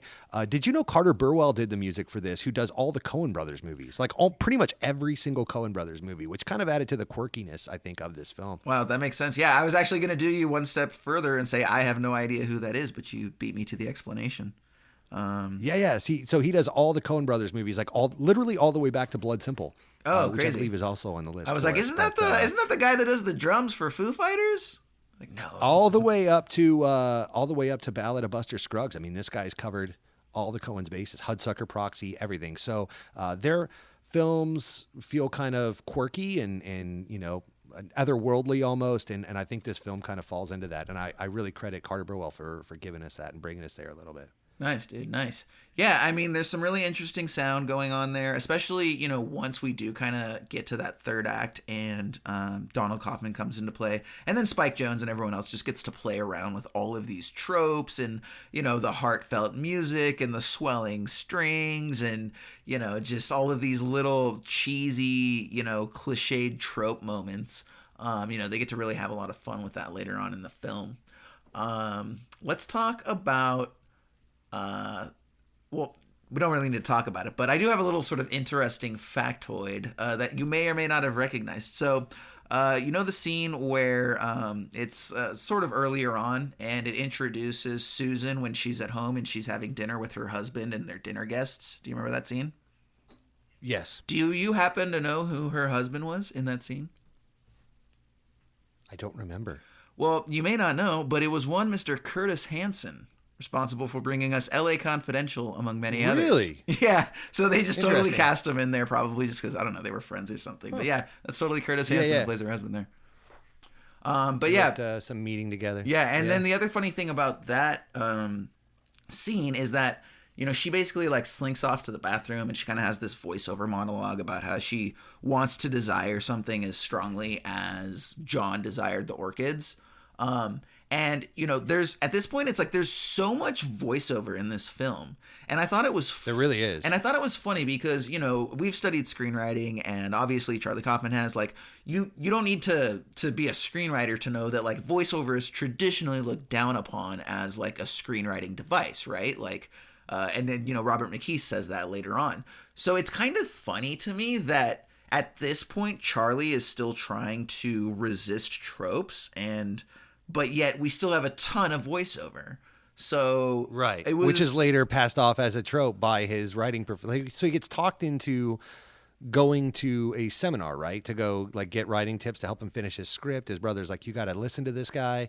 And so Charlie goes to listen to this guy, and this guy just basically shits all over everything Charlie Kaufman's been trying to do. And it also shits all over the movie up to this point. Yeah. That, I don't know, man. This movie. So, and then there's also a scene, because the movie itself is kind of an Ouroboros where, Donald, the twin, who succumbs to all the tropes and embraces all the writing tropes and ends up becoming more successful than Charlie in the film, talks about, it's like a snake eating its tail and going around, and Charlie's like, you mean an Ouroboros? And he's like, I don't know what that is, but like so the whole movie is so self-referential and making fun of itself and not afraid to have fun. So even though it's kind of a downer movie or a bit of a descent into madness, it is kind of a romp, and there's a lot of comedy and humor in this as well. Yeah, there is. And you know what else there's a lot of, Ryan? Masturbation. Wow. This is, I think this is the most masturbation-heavy 120 minutes that you cannot currently find on Pornhub. You know what I mean? Poor Charlie, yeah. Like, at one point I was like, they should have just a counter, right? Like I don't know if you saw that South Park episode where there's like the shit counter that just dings every time like someone says shit. Like, just every time Charlie masturbates, it goes ding, like right off in the corner, and there's just a little like closed fist or something graphic. Like, I think we get 3 in the first hour alone. But so this is what I think is really interesting about those scenes, though, is they actually do end up telling us a ton about both Charlie Kaufman, the screenwriter, and then the protagonist, Charlie Kaufman, the screenwriter. This is he masturbates a lot. This is a man that is equally obsessed, not only with finishing his screenplay, but also with women. Just, he is obsessed with the idea of being in a relationship with a woman who he loves and who loves him back. And he's so desperate for it that the 3 separate masturbation scenes that we get all involve 3 different women. And so I think, so it's really funny because like the first one is there's that waitress at the cafe, and, pretty young waitress, and, she gets him some coffee, and, she has a little exchange with him, and she's polite to him and kind to him. And just right off the bat, just her, smiling and talking to him briefly, like, is enough for him to fall in love with her, to the point that he has this fantasy about taking her to the flower expo that he's got to go to for research the following week. And as he fantasizes about taking her to the flower expo, like, she ends up taking him behind the building and finding this field, and they end up making love. But what's really funny is that there's actually a lot that this scene tells us about Charlie's psychology, because even in his fantasies, like, he is not the one that is driving this relationship forward. He's not the one who's making a move on her, So even in his fantasies, like, the women of his fantasies are always the ones taking charge, and they're always the ones guiding him along. And so, you kind of get this sense of like Charlie's in this headspace where he's depending on everybody else to, kind of carry him forward with regard to his screenplay and these women, because, he's just feels so inadequate that there's no reality in his head where he can do these things on his own. And I thought that was just a really interesting look at that. Yeah. No, I definitely, even with his brother and all of that, you're absolutely right. Yeah. And so I think later on, the next time, it's he fantasizes about the agent is the second masturbation scene. The agent that he met with initially at the beginning. And the funny thing about that one too is, so like, let's say that it's like, a minute and a half long scene. I would say that roughly 80% of that scene is her reading his script and commenting on how brilliant it is and how brilliant he is as a screenwriter. And then there's like a brief like second and a half of sex between the two of them before he like comes to and wake up. No pun intended. Right. But this is Tilda Swinton. Yeah. The Tilda Swinton character. Exactly. Oh yeah. Tilda Swinton's in this movie too. Judy Greer is in this movie. Yeah. As she well. played the waitress in the first scene that we talked about. Yeah, so it's just funny because, I mean, even in his fantasy the second time, like, he's more fantasizing about finishing his screenplay at the end of the day, and he's almost getting off to the idea of, finishing his screenplay, more so than just, having sex with this woman or whatever.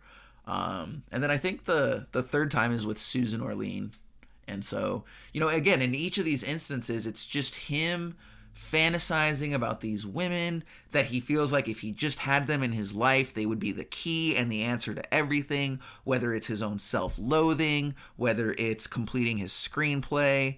He very clearly is like obsessed with the idea of these women, and then dovetailing from that is the fact that he's clearly sexually repressed. And I think that a lot of these scenes that we're just talking about right now, again, in addition to revealing his inner desires, is just, this is a guy that's also super sexually pent up and repressed, and like he really, really needs a woman in his life right now to be able to move forward. And he knows that, and we know that, but we also kind of know that there's no reality where he could ever get in a relationship. Like, and we see that in the violinist character that, tries to give him an opportunity at the beginning of the movie to develop a relationship with her, but he can't even bring himself to like lean in and give her a kiss. When he drops her off and makes up this thing like, I totally come in, but just, I got so much work with my screenplay, and like, but if I didn't have work, I would totally come in. And it's like, dude, like, you're not 16 anymore. You're like a 50-year-old man, bro. Like, come on.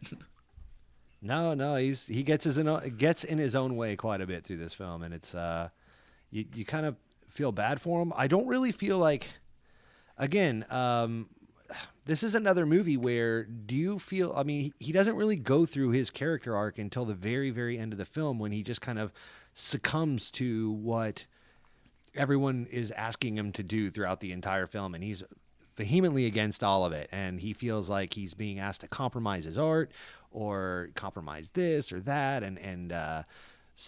But it's not till the end of the film that his twin brother kind of gets him to come out of his shell a little bit, and they get into these hijinks. The whole thing kind of goes into this madcap caper down in the Florida Everglades. So he's writing the book, or the screenplay about the book, The Orchid Thief, written by Meryl Streep's character, and she has fallen in love at this point with Chris Cooper's character and is following him around the Everglades looking for the orchid, this ghost orchid that he is, he's using the orchids to get drugs out of, correct? To your earlier point. Yeah. So and he introduces Meryl Streep to the drug that's coming out of this orchid.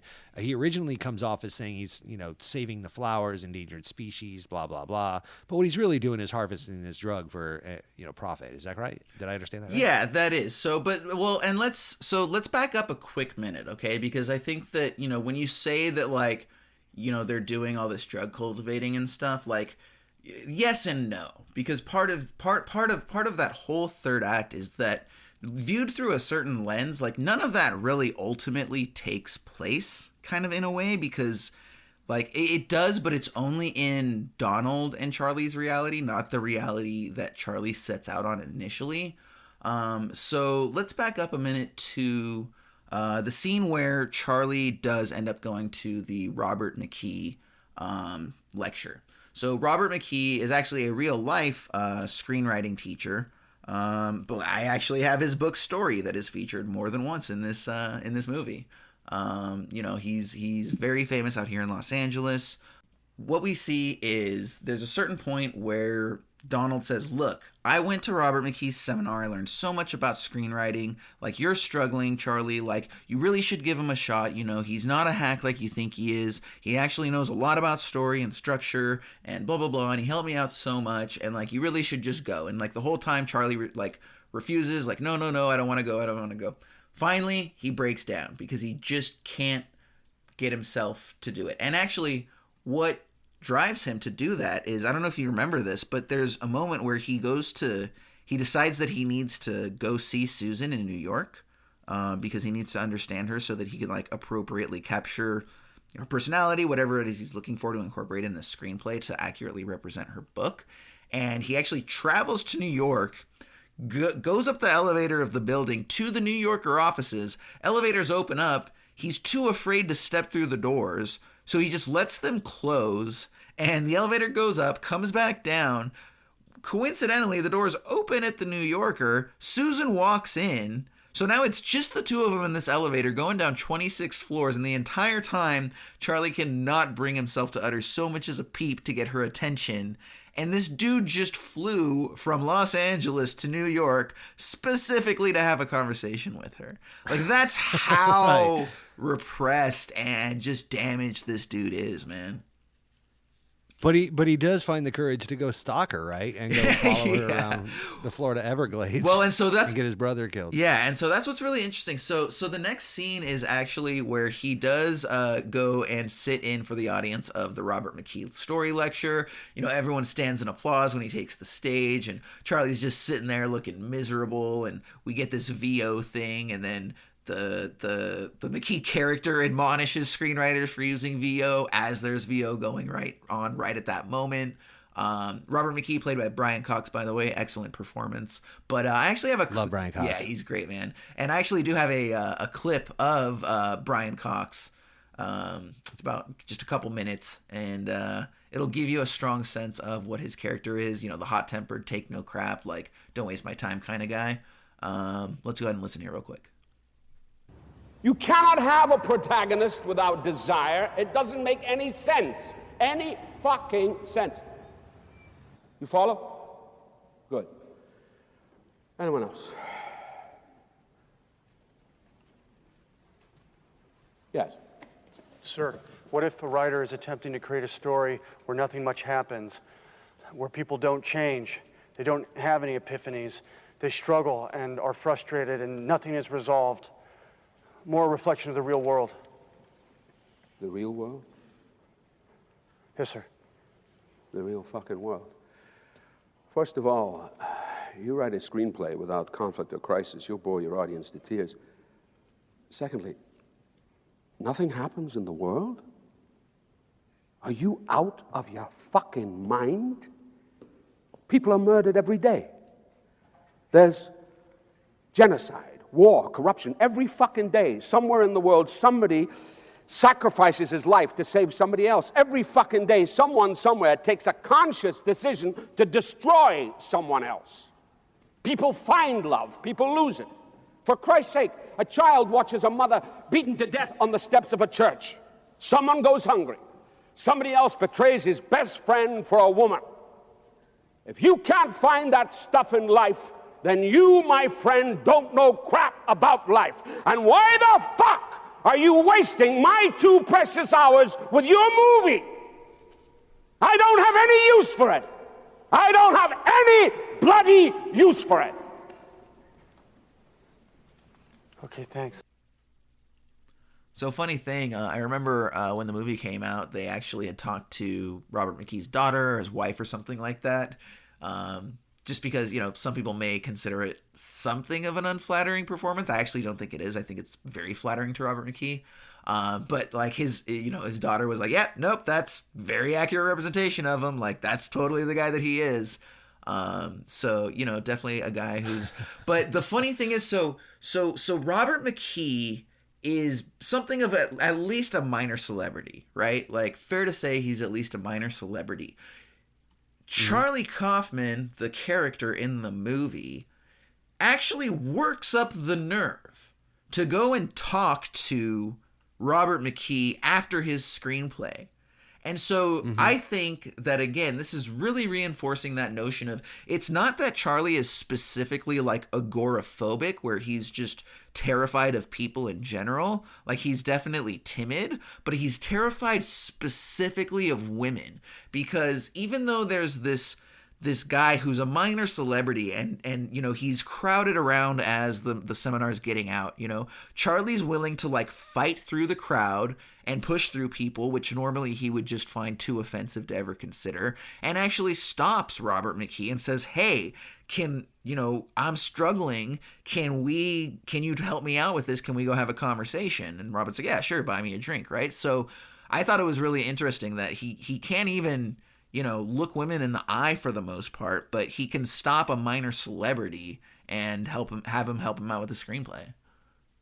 Well, yeah, I mean, his insecurities kind of go through his head over and over again throughout the film, where he talks about his thinning hair, his increasing waistline, and, you know, it's always about his looks, how he's seen by women, and in his love life. It's really a direct, layer of insecurity based on his love life or rejection from women or whatever. And the real amazing thing is he pulls women. Like, he gets dates. He is going out with Judy Greer, who's beautiful. He's, well, no, he doesn't. He doesn't actually go. He doesn't actually go out with her because if you remember, like, so he has that whole fantasy, and then like the next week he shows back up to the cafe, and he's like, and it was actually funny because he has a moment where he reminds me of like that Jerry Maguire kid because he's like, did you know that orchids grow on the ground? Did you know that orchids can weigh 7 pounds? Did you know that like the apple orchid, blah blah blah? And she's like, wow, that is fascinating. Like almost placating him. Like, well, I guess that was my point. It's just that he gets in his own way. He has opportunities to get women, I guess is what I was saying. Like he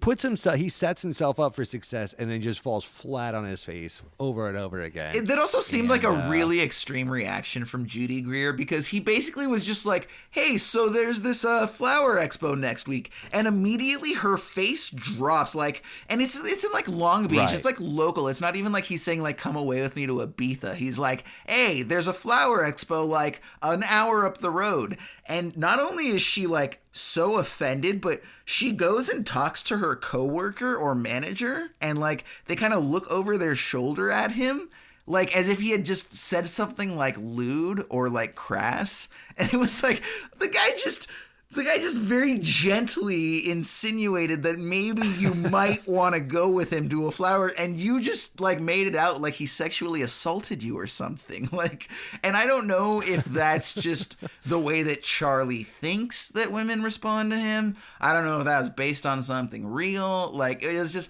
a very strong reaction for what was ultimately a very innocuous invitation. I was wondering if he shoehorned in real life experiences. Oh, 100%. Are based on 100%. Yeah. Like I said, like 2/3 to 3/4 of this movie is a documentary, right? Like filtered through his own pen, so to speak. But I think that so much of this is probably happened. Also, if there's that much masturbation in the movie, imagine how much there was in real life, right? He couldn't have written all those into his book. Like, well, and screenplay. He follows this up with. Confessions of a Dangerous Mind, right? Which is about sexual repression and the hidden spy agenda and this whole thing. And then he goes with Sam Rockwell, right? Yes, the ever charming Sam Rockwell. And then he does Eternal Sunshine of a Spotless Mind, which we all know how that goes. So yeah, this guy is not someone that has a good relationship with women or sex at this point. I don't think like. I think, I mean, and look. He did start off writing the Dana Carvey show, which if you've seen any of that, that's kind of twisted in its own right. So. Definitely. Well, and I think that, it's the idea of a writer being socially awkward and bad with women and sexually repressed, like, oh my God, this story's never been told before. An awkward writer. Kind of a trope all itself. Right? Like, so it makes sense. I think it's consistent. I think that, but I think just the whole nature of this film constantly doubling back on himself. So this is what's interesting is, so pretty much where the third act kicks off is right after that, right after the lecture, and he's still in New York, or he goes back to New York rather, and calls Donald, and he's like, Donald, I want you to come out to New York with me. I want you to help me finish my screenplay. And this is the exact moment where this is literally Charlie Kaufman, the screenwriter, existing outside of the film, saying, I cannot finish my movie. I cannot finish my screenplay with these very strict guidelines that I've set for myself. The only way I'm ever going to finish this is by succumbing to the very tropes that I've been resisting for this entire movie. And so he literally, as a character in the movie, as Charlie Kaufman, the protagonist of Adaptation, he invites his brother Donald, the physical representation and manifestation of all of those tropes that he's been avoiding for so long. He invites him into his hotel. He invites him to help him finish his screenplay. And I feel like that's the real life Charlie Kaufman saying, yes, I succumb. I can't do this. Let me finish this screenplay. I welcome all the tropes. And from that point forward, it's literally just cliche after cliche after cliche. And the interesting thing is when he invites him, Donald ends by asking him to sing along to the Turtles. And he says, come on, bro, sing with me. Come on, bro, imagine me and you. And he's like holding the tape recorder to him. And I feel like that's Charlie Kaufman's like inner trope being like, Charlie, come on, bro. Like we're in trope mode now. Sing with me, bro. Embrace this, and so he's like, fine. And so right off the bat, they begin spying on Susan in her house or her apartment, and she, she's got the secret flight to go see John in Florida, and she's hiding it from her husband, and there's like the whole stakeout thing, and then, Donald finds out that John's got this porn site, and so he goes to look at it, and then Susan's on there naked, right? And so, like, it's just cliche after cliche after cliche. We also get a monologue from Susan where she talks about finding the ghost orchid rather, and ultimately being disappointed. That never happened in real life. Susan never actually saw the ghost orchid. That was part of the point of the book, kind of about, it was about disappointment, but in a less resolved sort of way. And then that's where you talked about earlier. We see that the Navajos have actually started cultivating this wildlife for opium. And that is why I brought up that scene in the beginning, where he talks about that, he doesn't want to make this a film where the flowers turn into poppies and ends up being a film about drug running. That's exactly what this and then becomes. It totally does That's that. this moment here. And that's his acceptance. And that's why it's such a fatalistic message. The only way he was able to achieve his goal was by betraying every set of principles that he established for himself. Right. Do you think Susan did that? Do you think that actually happened, or is that all added in? So here's the thing. So all of everything that I've just said right now, everything from this point of the movie forward is 100% made up. None of it happened. John and Susan never fell in love. Charlie never spied on them. They never made the opium.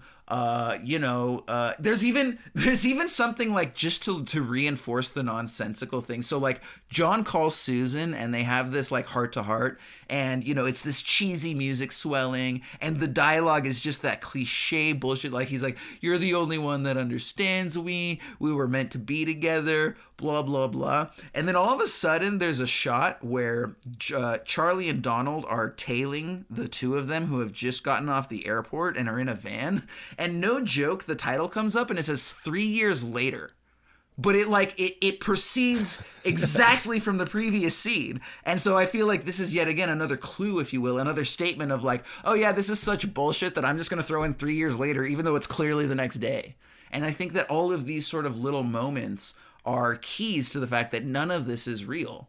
And not only that, but we also see it in the Charlie and Donald character. So like after they do trail them back to his house, we see Susan and John, and they're blowing lines of opium and banging and blah blah blah. And Donald gets out of the car and says, "Bro, I'm gonna go investigate and see what's going on." And Charlie actually gets out and says, "No, bro, this is my responsibility. I got this." And he's the one who goes and investigates. Charlie Kaufman never does that. Like, Charlie Kaufman has very clearly been established as the type of person that is never going to be able to go and do that. And so, again, this is just reiterating the fact, all of this is satire. None of this happened.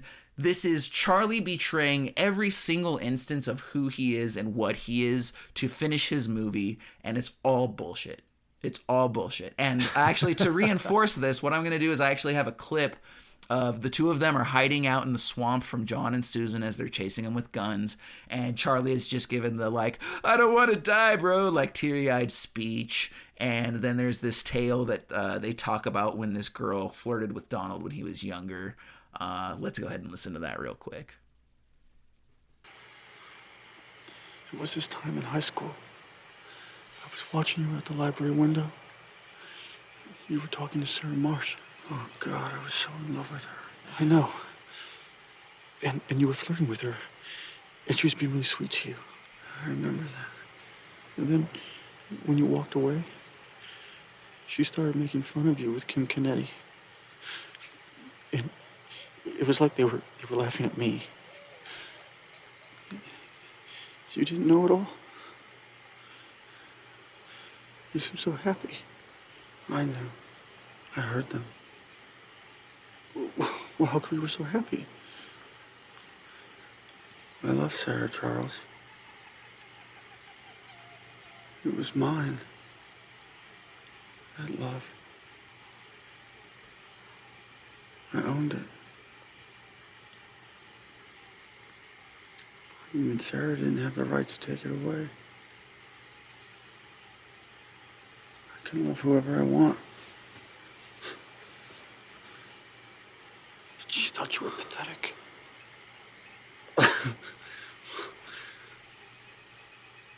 That was her business, not mine. You are what you love, not what loves you. And so, this is again just Charlie Kaufman playing into every single bullshit sentiment that, a traditional drama would do. Like, this is him embracing all of those paint by the numbers aspects of screenwriting. By extension, Spike Jonze is embracing all of the paint by numbers aspects of storytelling. The musical composer that you just mentioned, forgive me, I already forget his name.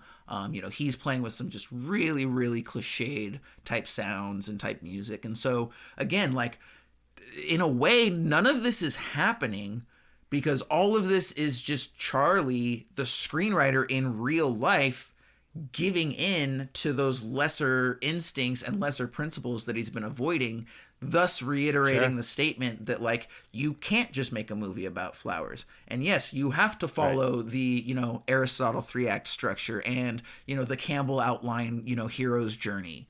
That's all of this entire third act is all statements about the validity of these very structured approaches to storytelling, but with the defeatist principles that say, sadly, we do have to adhere to these principles. We can't create anything original, and it's just the way it is.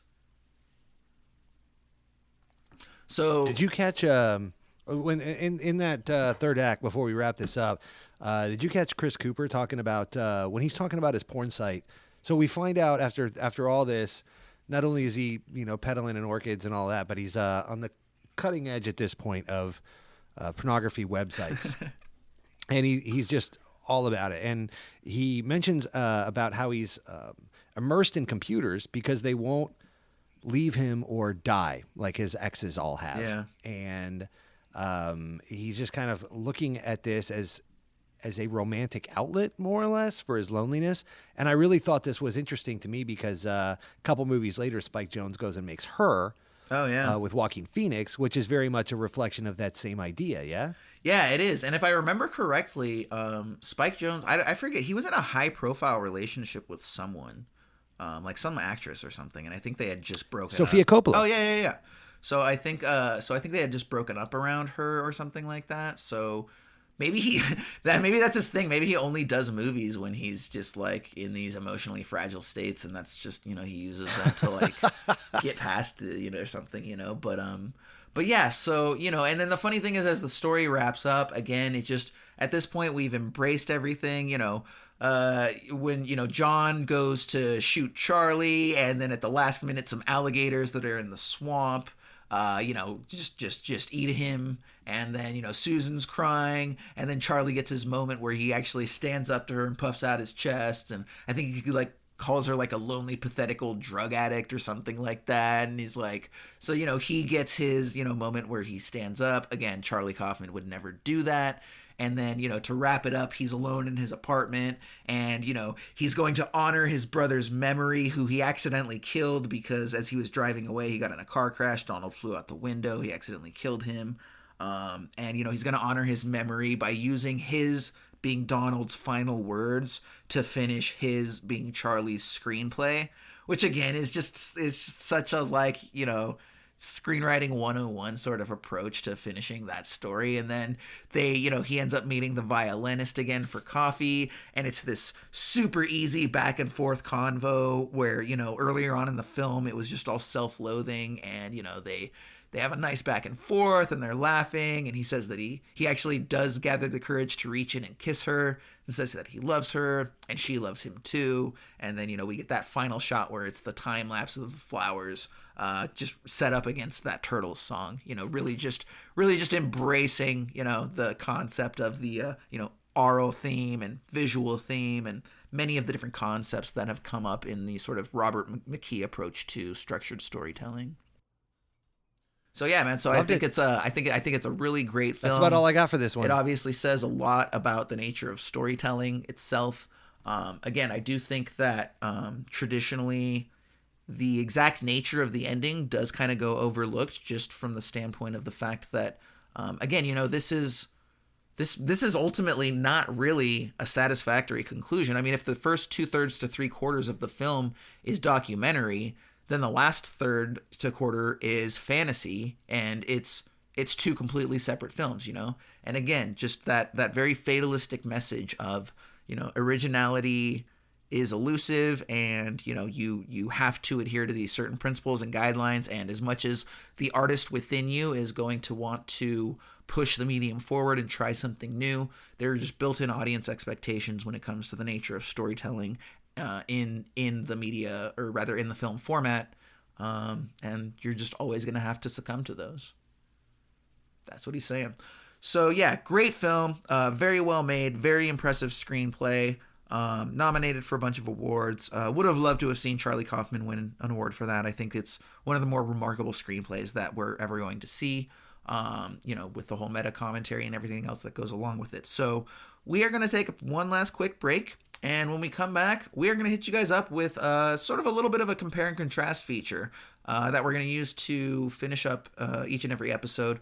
So when we come back, we will compare Aguirre, the Wrath of God to Adaptation. We'll be right back. Have you ever wished to understand the profound chaos that is the machinations of Mother Earth innermost desires? Then join me, Werner Herzog, and my best friend Klaus Kinski for Aguirre's existential jungle cruise, located deep in the heart of the Peruvian rainforest. Together we will sail down a poorly constructed raft that falls well short of modern safety requirements, laying witness to the treacherous deceit of the river that will demonstrate itself as madness incarnate. Along the way we will be attacked, most likely by natives, spit upon by emperors, and will coldly and without mercy send a misfortunate horse to undoubtedly certain death, all while questioning our own sanity and our assumed perceptions of reality. So join me for a thrilling excursion to the body and mind as we examine the true nature of reality among the harsh backdrop of this interstellar blue marble we call our home. You won't be glad you did, but at least you can begin to come to terms with the harsh and unforgiving realities of the universe's true nature. All right, Ryan. So, two absolutely amazing films, man. Like, I'm pretty sure that you love both of them just as much as I do. Different movies, definitely. But also maybe more similar in certain respects than might seem on the surface, I would argue. So, let's go ahead and talk about, with regards to similarities. What were a couple, or, what did you find similar between these two vastly different experiences? So when you proposed this concept to me, I kind of didn't know how to take it or how this would match up. I was like, how am I going to find similarities between Adaptation and Aguirre or some of these weird, obscure films? These two movies were almost exactly the same thing, right? Just told in a different way, in a different time.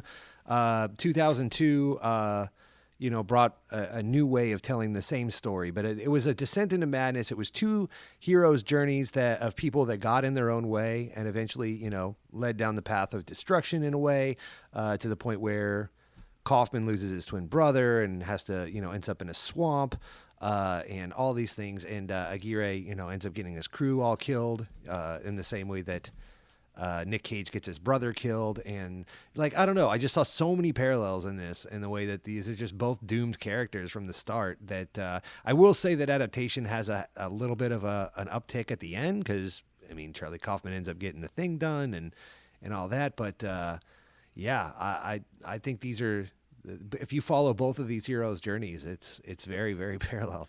Yeah, it was super interesting, and yeah, I'm equally glad and equally pleased with kind of the way this came out, because it was kind of at first daunting before I had rewatched the films, the idea of how are we going to do this? But yeah, there's just themes that reveal themselves when you kind of are aware and you're looking for these things, So I'm much like yourself, was kind of shocked at the nature of the similarities. These were two much more similar films than I ever would have assumed right out of the gate. I think the biggest thing about both of them is that ultimately they're both tales of obsession. These are movies about a man, and not only are they obsession, but it's obsession because they're about two vastly different men who each give themselves almost in their way equally impossible tasks.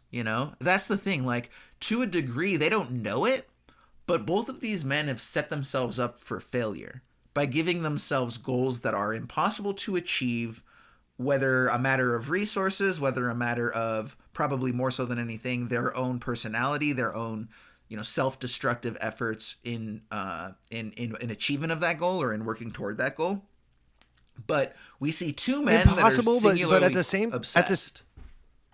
At the same time, though, like, both of these guys had ways to hypothetically have a chance at success, because Aguirre had the native tell him where the gold was, and he's like, nothing's over there, blah, blah, blah. He had the horse to provide meat, sent it in the water. All the things we talked about of, like, ways he could have changed his fate, that he just blew it up, like, so much like the cannon and the raft and the Yeti. Like, that, he just did that over and over and over again.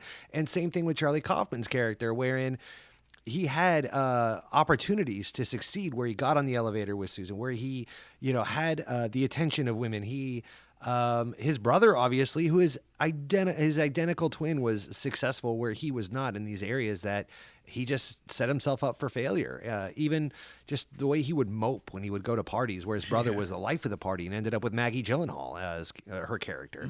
And so, yeah, I just think that was interesting, because I thought Adaptation gave us a parallel where we saw the direct opposite happening to two identical characters. It wasn't based on the things that Kaufman thought it was. It wasn't his thinning hair, because his brother had the same thinning hair and the same afro and everything else. And he was, very successful at love and life and all the social aspects of it that Charlie was judging himself upon. And so how can you say that your mirror image was doing all these things, literally played by the same actor, and yet it's physical limitations that's holding you back? No, it can't be. I think it's a lesson to us all. Yeah, absolutely. And I think, on that note, like I said, there's obviously this similarity of just this, impassioned pursuit.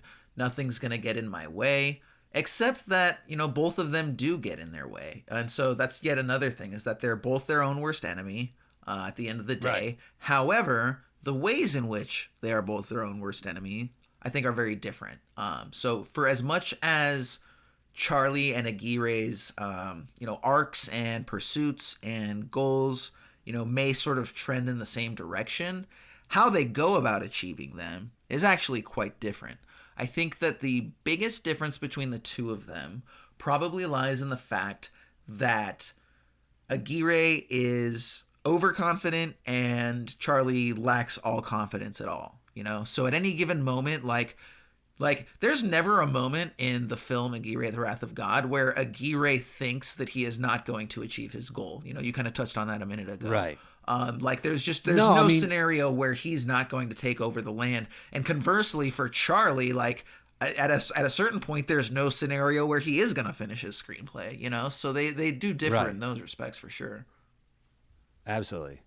Yeah, and I think that the other thing is just the way that they're willing to use people, at the end of the day.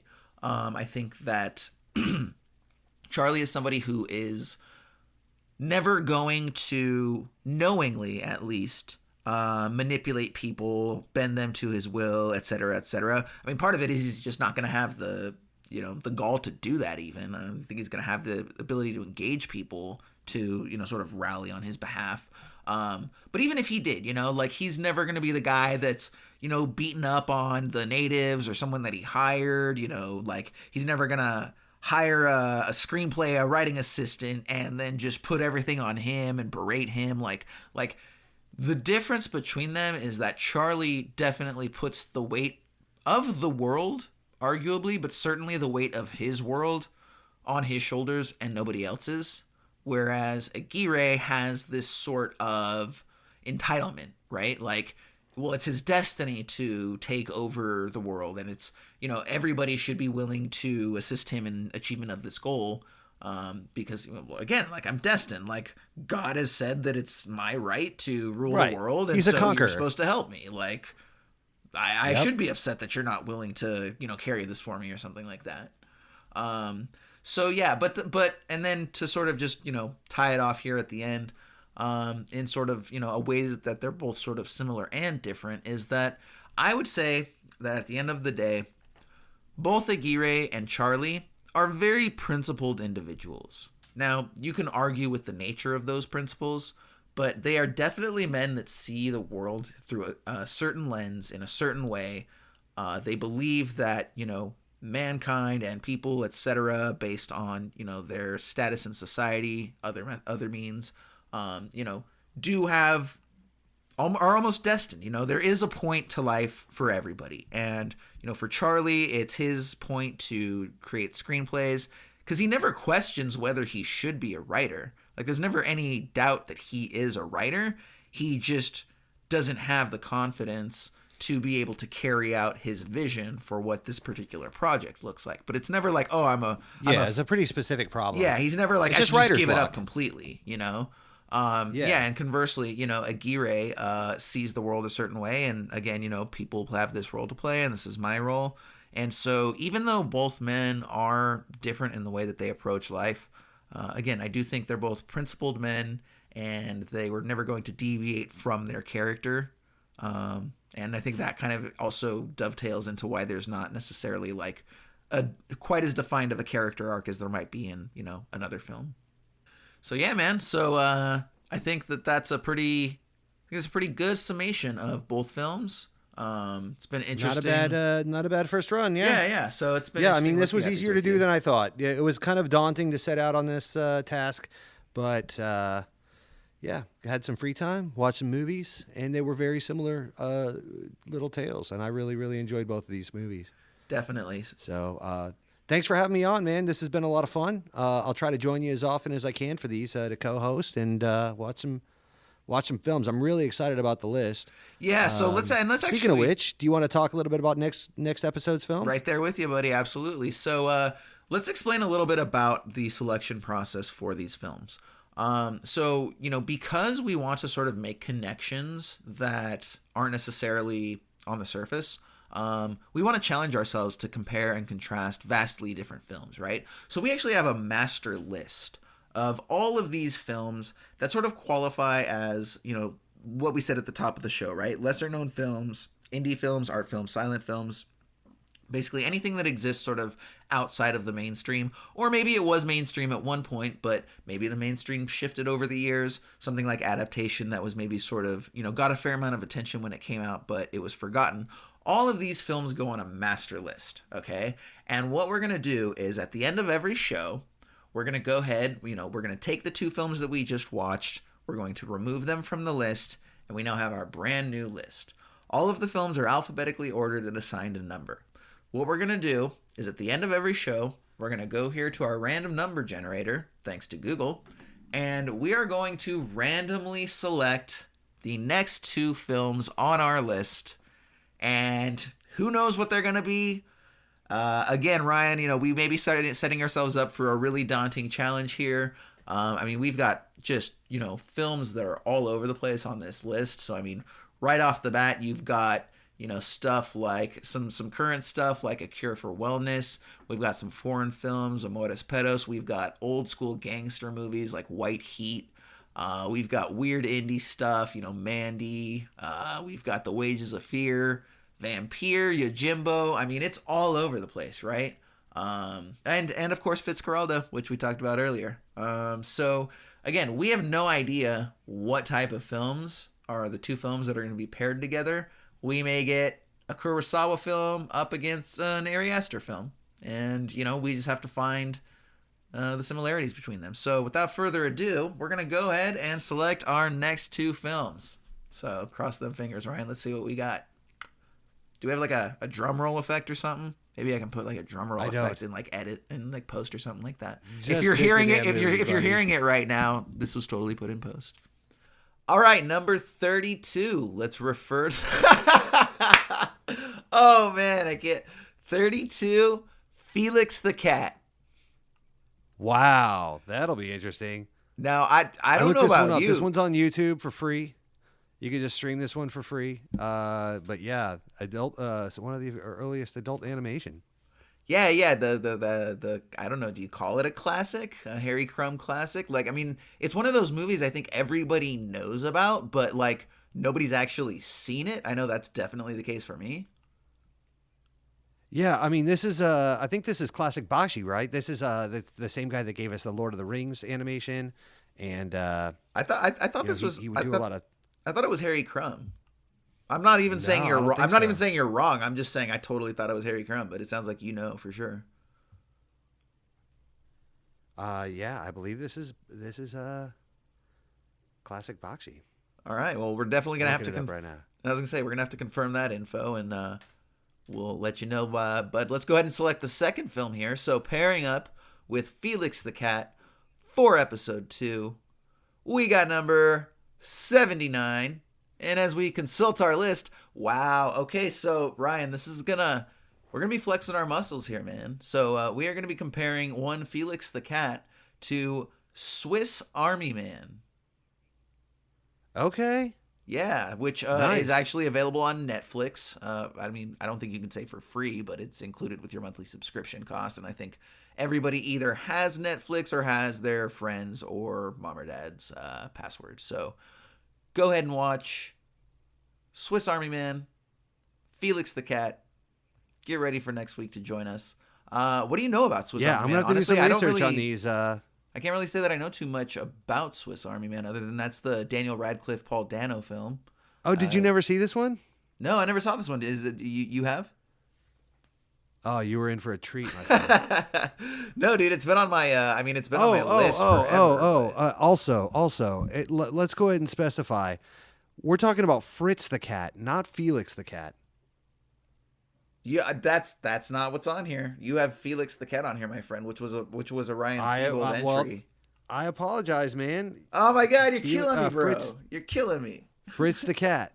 Fritz the Cat. Felix the Cat's from like the 40s. That's a TV show. This is that was serialized. No this joke, is the Ralph dude. Bakshi adult animation Fritz the Cat. Oh yeah, no, dude, we're totally talking like Felix, the little smart ass cat. Yeah, that's Felix, right? Right. So this is the Fritz adult the version cat. of that. Fritz the Cat. This is quite a professional operation that we got going on here, by the way. I like that we're broadcasting I apologize. this to everybody. Just like, hey guys, it's our first time doing this. Could you tell? Look, it's a cat. Just watch a cat movie. Watch Garfield. Watch Garfield. Yeah, Bill if Murray. here's an animated cat, we're gonna go ahead and we're gonna allow that for the next episode. Yeah. Off the beaten path. We're going Garfield 2, in the streets, whatever it was. In the sheets, in the streets, whatever. Sheets? Yeah, I mean the Bakshi version would be in the sheets, but yeah, this is Fritz the Cat. Okay. This is important. From 1972. This is a Ralph Bakshi movie. This is in fact a adult animated film. Do not watch this with your kids. And we're gonna be comparing this to what was the other one again?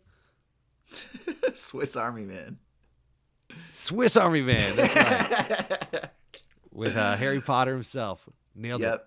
All right. Well, that's what we got. That's what we got on tap. Well, you're in for a next treat week. on both of these. I'm really, really excited about these picks, and I don't think they're too long, too. I think we'll be able to knock these out and get back to everybody real quick. But So right now we do have the Twitter account going. You can follow and engage with us at Esoterica Cinema. And then if you're a little old school, you can also send us an email. That's at esotericacinema@gmail.com. Do hit us up. We love to talk film. We love to hear from you about how you like the show. Maybe you have an opinion about something we said or that we talked about. Maybe you just ate a really great muffin. You need someone to tell. Go ahead, hit us up. Whatever the reason, we love to hear from you. And who knows, Ryan, maybe we can even get them to give us some suggestions for this list here. yeah. Send us some recommendations for the list. Not Felix the Cat, though, because that's stupid. Nobody wants to watch that. That's not obscure. Yeah, so, and then just to remind you guys all, too, that any films that do make the list will have to be available for streaming. So I know both Ryan and I have some films that are very dear to us that just are not available. I really, really wanted to get Bellatar's Werkmeister Harmonies on here, and it's just not available for anybody. So, we're not going to put that on you. But, you can check out Fritz the Cat and Swiss Army Man online. And then we will be back next episode to discuss and compare those two films. So thanks so much for hanging out with us. We will catch you next time on Esoterica Cinema. From the visionary minds at Aberrant Literature comes a short fiction collection unlike any other, Aberrant Tales, bursting at the seams with stories of creativity, excitement, and wonder. Aberrant Tales takes the very best in modern science fiction, fantasy, and horror, and weaves them into one thrilling, eclectic package. Featuring the works of Ashton Macaulay, M.T. Roberts, Daniel Kurland, and Jason Peters. Aberrant Tales is available today in ebook, hardcover, and paperback versions, online and everywhere books are sold. Published by Aberrant Literature.